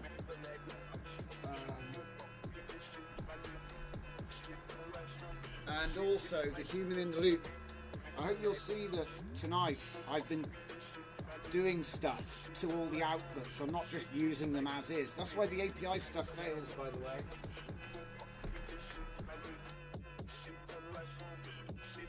API is great, but the problem is you need state control, you need to do your own memory, you need streaming tokens, you need all of this stuff, and that's where it all falls apart, because you need a human in the loop. You can't just be like ping ping ping ping ping and hope it all comes back like perfect. The concept of the bad seed means that every request you make could come back requiring some changes. So it's sort of like, so I just build my approach with that in mind. And to be honest, it's like, I know people who are like, they're programmatically trying to fix things that are the result of the automation. And they'll probably crack it. But when I'm saying if you didn't automate that, you wouldn't even have that problem. So it's like the automation is now introducing problems which you wouldn't get if you just did it manually. And I know it's faster, but we're talking about seconds, not even. We're not even talking about seconds. It's like 1 click less than 2 click. 2 clicks or 1. That's not enough of an excuse to automate for me. I'll just do it manually. Because then I have control over it, you know? You don't have to be like, oh, did the script work? Did the script work? Anyway. So then, I'll help you develop the Emissary unit class and the character of Countess Meredith Constance Amberley. Based on the information provided in the existing universe, I'll create a comprehensive character profile. After reviewing the lore book, the Empire project, the story supplement, and the structure of the characters and speech styles, I understand this character represents a significant departure from standard Imperial military design. The Emissary units represent an interesting evolution in the Empire's approach. The face of the Empress concept strikes a striking visual contrast to the standard faceless Imperial forces, while their aristocratic designation gives them a unique position in the rigid Imperial hierarchy. Yes, you can continue. And like I said, you can have fun with this. You can have fun coming up with like new and inventive lore for your new characters. And that, you know, this book is all about when our squaddies met this character, and the next book is all about when they went somewhere else together, and you're telling stories now is what I'm saying. And they're all based within your crazy ideas. I've got freaking temporal recursion and stuff in this. We're gonna do the temporal pincer unironically, okay? I'm like, Tenet? Yes, Tenet. We're doing that. We're gonna do that. But my guys, the squaddies can't do it. There's a special type of unit that has to. So, you know, book 3, whatever you want to call it. Right?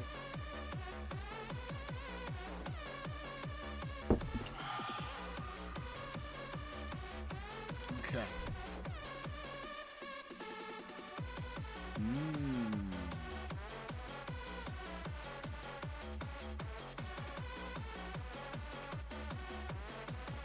Oh wow, look at that. I didn't know that. Discord's actually telling everybody I'm live streaming right now. I never even knew it did that. Call me stupid, but I've never looked at myself while I've been live before. Oh, it's adding it. It's adding it. Where's it going to put it? It's going to add her. Oh, here we go. She's getting added into the canon. See, I'm going to have to edit these files as well, okay? They're not going to be good out the gate. You're going to have to, like, read them back.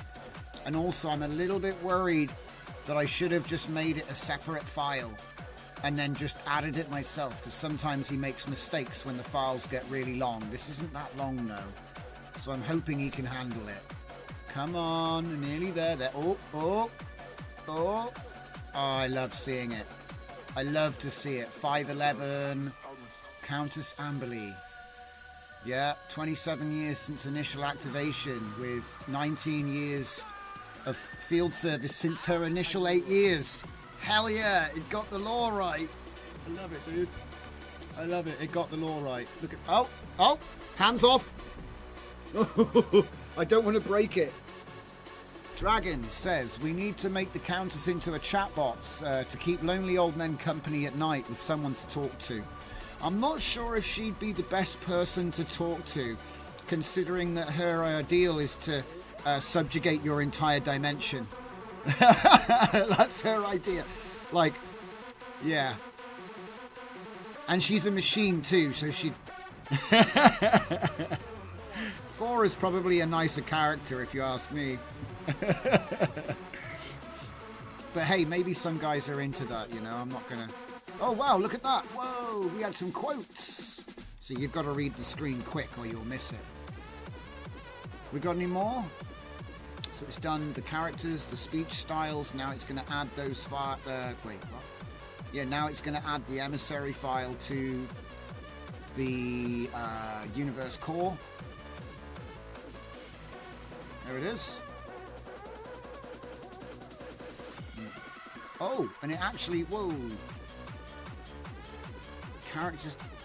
Okay, so it's added the extra character name. Cool. An Emissary.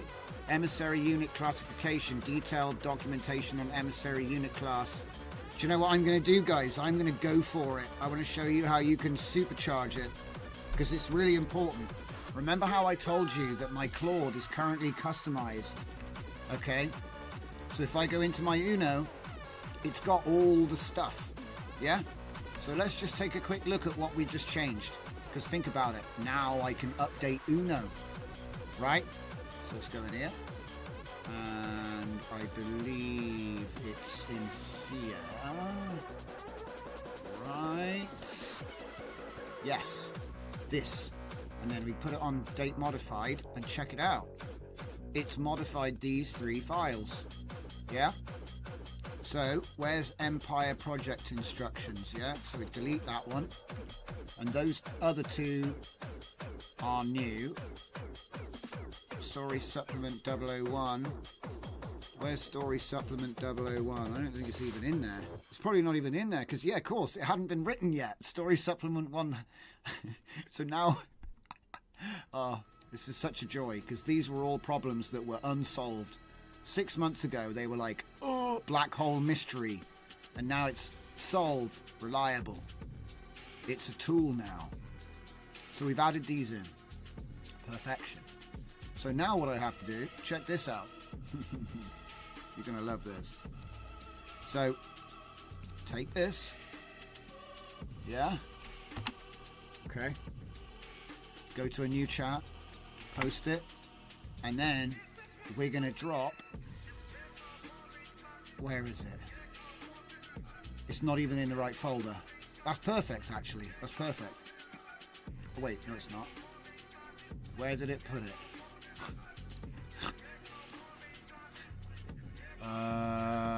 Where's the file gone? Hang on, I need to find out where he's put it. Emissary.txt. Where is it? Emissary.txt. Where is it? It's here. What? I was just in that folder. Go up one. It should be... It's not there.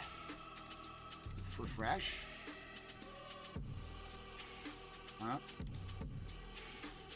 It's right there, next to speech rules quotes. Is Windows like absolute garbage? It's right here. Show file. Now it's there. Was that? Bruh. What? Oh, that's the original on the memory stick. Okay. It was me, not Microsoft. Okay. I was doing dumb stuff. So what we're going to do is we're going to take that file. No, not that one. That one. And we're going to go to this website. That file. Not that one. That one. There we go. So drop Emissary in here. Dude, this is about to get interesting. Because the thing is, think deeply about just this one class. Okay, so let me tell you, enhancing a new character class.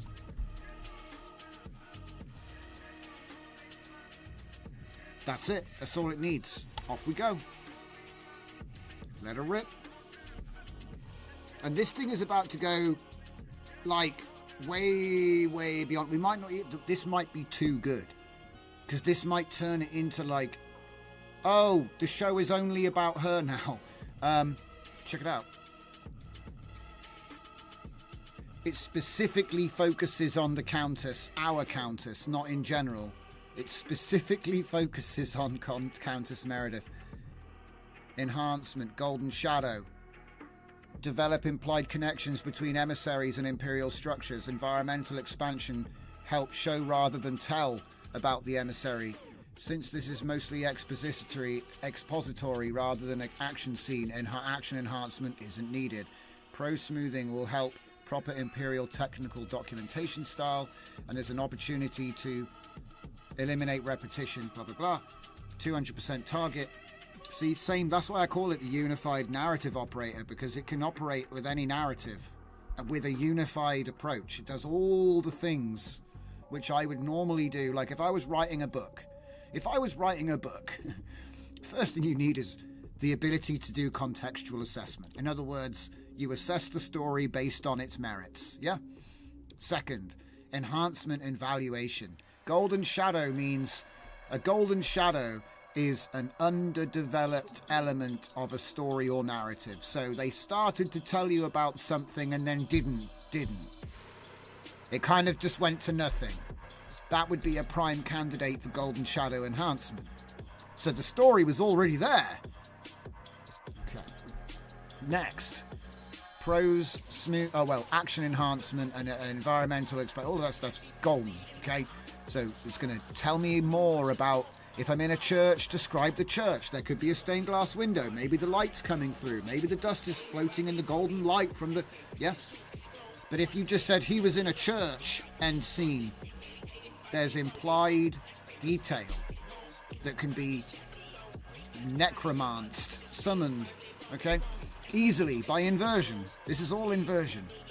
Since this is mostly expository, right, so if there's action, it'll do action scene enhancement, right? But you don't, it's dynamic. I made it so it doesn't bother if there isn't any action, which I think makes sense, yeah? It also slows down time during combat and stuff like that, which is useful for getting the pacing right. Prose smoothing is nice because it will like really role play in the style of what you're trying to do. And then obviously repetition, because it's AI, so it does tend to repeat itself. And so you can fix that with like a slot machine randomization tool. Okay, so what do we got? Emissary units represent a radical departure. Whoa, hang on. Yeah, I'm not reading all that. But I think you can see... Look at this, her service record. She led diplomatic negotiations in Dimension F883 while simultaneously identifying and eliminating 7 resistance leaders, resulting in a 37% reduction in conquest timeline. The operation, designated Velvet Quill, represented the first field test of the specialized neurotoxin delivery system concealed within her diplomatic data pad. Nice. All 7 targets expired from apparent natural causes within 3 weeks of initial contact, creating disarray within Resistance hierarchy that facilitated rapid Imperial expansion with minimal resource expenditure. So in other words, she is an absolute beast. A dangerous beast. Love it. Infiltrated Royal Court of Dimension P227 for 3 years. Manipulating a succession crisis. I love it. This is great. This is awesome. Eliminated a high value pattern weaver. Damn, that's like taking out a Sith in Star Wars. That's what that is. Pattern weavers are like the enemy faction of these guys, but you could make the argument that the pattern weavers are the good guys, because like 40k, who says the Space Marines are the good guys? You know what I mean? It's one of them. It's morally ambiguous. Operation represented the first confirmed elimination of a pattern weaver entity. Damn, she's famous. Earning the Countess a rare commendation directly from the calculation chamber. Boom. This is what I mean. Served as Imperial representative during the formal surrender of Dimension L906, the first conquest completed without direct military engagement. Damn, she's mastered the art of fighting without fighting. They call it Protocol Amberley now. Damn. A complete dimensional submission without deploying a single military unit. Okay, look, normally I wouldn't pump up my characters to be this heroic, but I think we got a hero on our hands. I think we got a hero. And the joke is, this is like not even near the end yet. Tell me about her, how many medals does she have? This is great. This is great. This is perfect. It's actually way exceeding my expectation, because this is a brand new world. And yeah, I gave it a lot of data to play with. Yeah, but it's all written 100% from scratch. It's not like, oh, I was writing a book since 2017 and I never put it out, and I'm using that to make all my, get all my richness in my stories. Nope. We did this yesterday. We wrote it yesterday. Book 1, already done. It'll be coming out. Anyway. Right. So, watch this.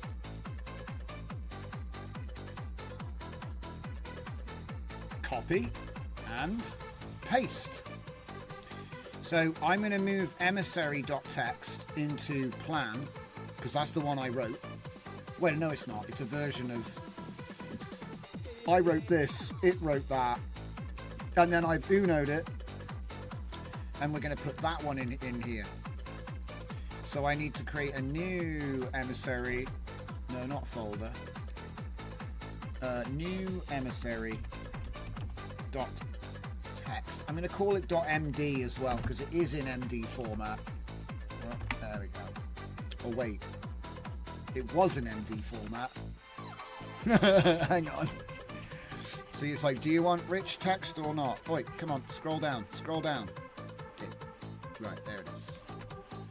So, boom, there we go. Now it's in MD format. And because it's now in MD format, I'm just going to quickly make that change here.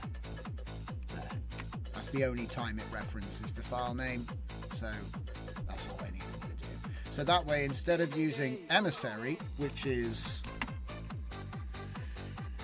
13,000 characters, still fine, still respectable. You see what I mean? It's still respectable. It's just like,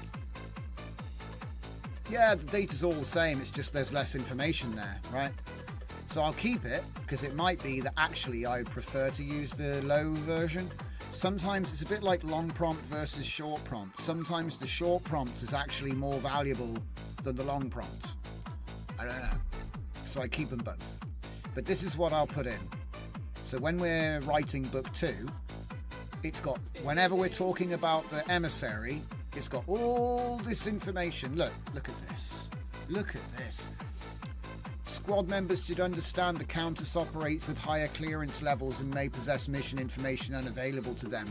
This information asymmetry is by design and should not be challenged. The Colonel should establish clear protocols for briefings, recognizing that certain strategic elements will be disclosed only to him on a need-to-know basis, while others may remain known exclusively to the Countess based on calculation chamber directives. This is crazy. It's written so well. Look, I'm going to say this right now. There's no excuse for bad writing in media. They had money. I've got no money. Okay? This isn't... Do you know what I mean? We can do this for free. And if you want to say, oh, but you paid for Claude. We paid 45 cents. Tell me what is the excuse for bad writing now? There isn't one, is there? You see what I mean? There's no excuse. It's purely we couldn't be bothered. And they deserve to be fired, you know? I see so much bad writing, guys, and I honestly think that it's because they're already using the tools wrong, you know? But they've got AI, but they don't know how to use it. I think that's the real reason for why we've had so much crap in the last 5 years. It's got nothing to do with writers' strikes. It's got nothing to do with their skill. It's got everything to do with them cynically trying to use the tools and not knowing how to use them. That's it. Because, you know, I've had students come in, learn how to write with AI. They start off and they're making that kind, you know what I mean? The quality level, you know what I'm saying? The difference between once you've got up to speed and you know what you're doing and when you've just been dabbling is huge. It's huge. The problem is that they were actually making TV shows. Right. Emissary or misery? Hey, that sounds like a squaddy joke that would work really well. Pattern weavers sounds like pattern jugglers, which is from another sci-fi author. Yeah, I'm not sure what the pattern jugglers are, but what I would say is that in the lore, I'll pull it up and show you what that is because it's quite an interesting concept actually. It's to do with recursion. Let's see, where's the lore book? If I type in here and say weavers, okay. The weavers caused the Empress to crash in secret.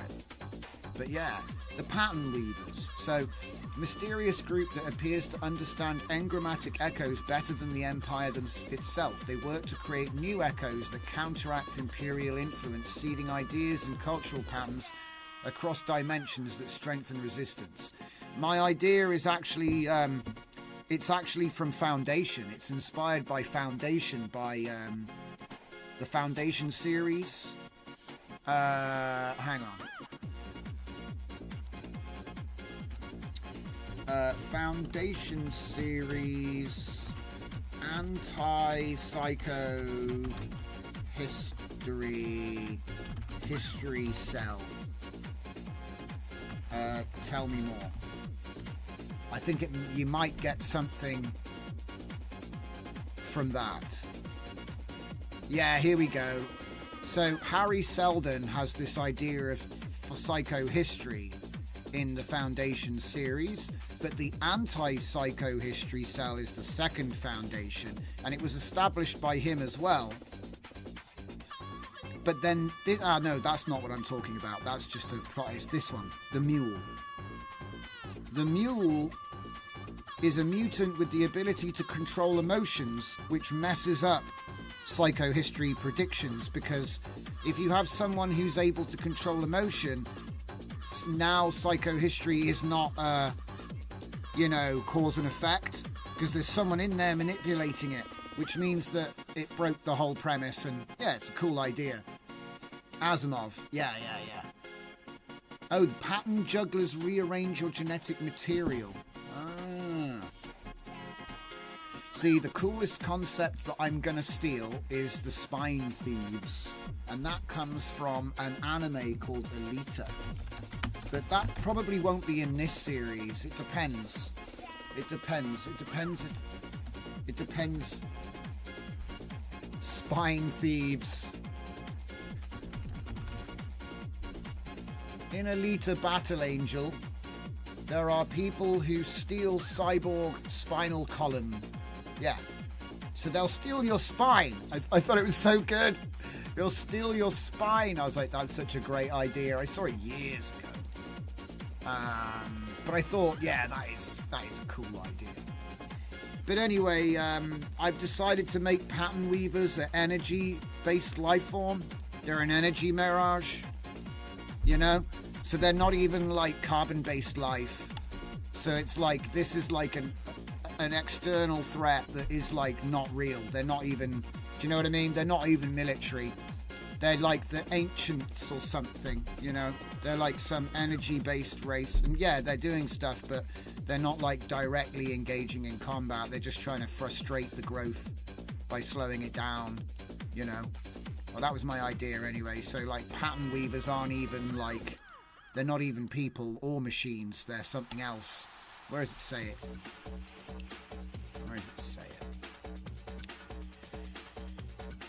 Boom, boom, boom, boom. Here we go.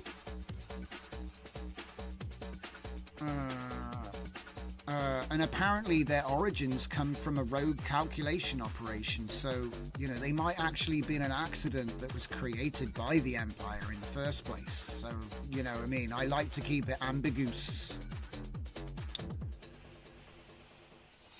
Pattern jugglers are like sponges in the barrier reef. Loads of single-cell organisms that behave as one. The hive mind. The hive bio-weapon. I love it. It's a classic. But yeah, so like I said, this is dealing with recursion loops, no space, and engrammatic echoes. Aside from it being like, a mechanized empire, right? So I want to throw a bunch of interesting elements in there that I think fit. Tell some stories, put the books out. It's going to be fun.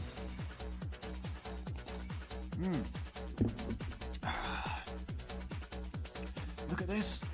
The most disturbing aspect of recursion loops manifests in what Imperial records identify as causal inversions, events in one dimension triggering events in another that chronologically precede them.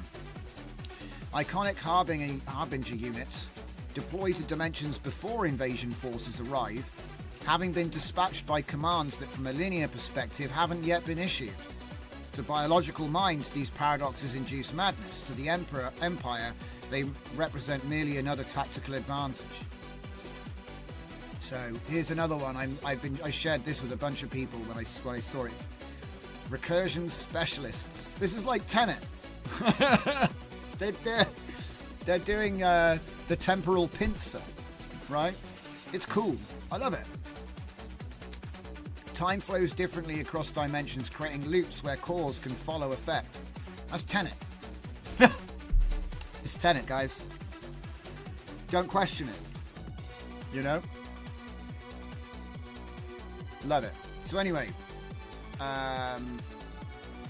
what I am going to do is I'm going to continue working on book 2, because this isn't the book 2 prompt, right? The book 2 prompt will look something like this. But I'm going to have to change it up. I'm going to have to change it up a little bit, add some bits and pieces, because this was the prompt we used to generate a book from nothing. But now what I want to do is I want it to be aware of the previous book, and I want to have a big hand in planning the second one. Because that's how we did with this. We did the page prompt, right? So what I'm thinking is I'm going to do a page which is going to write the end of book 2. And then when it gets back to 0, 0 will be like a state that's like, I don't know, 6 months after the events of Operation Anchor, or whatever it was called. Okay? So yeah, that's what I'm going for. And so it's going to be interesting to see how it comes out, because like I said, this is...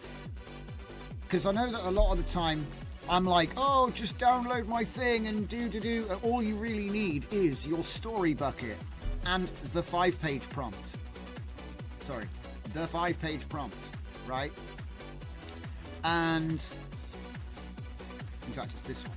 Yeah, the 5-page prompt, your story bucket, and I guess the end of the story. Because the thing is, the end of the story is the prompt that writes the book. Because think about it.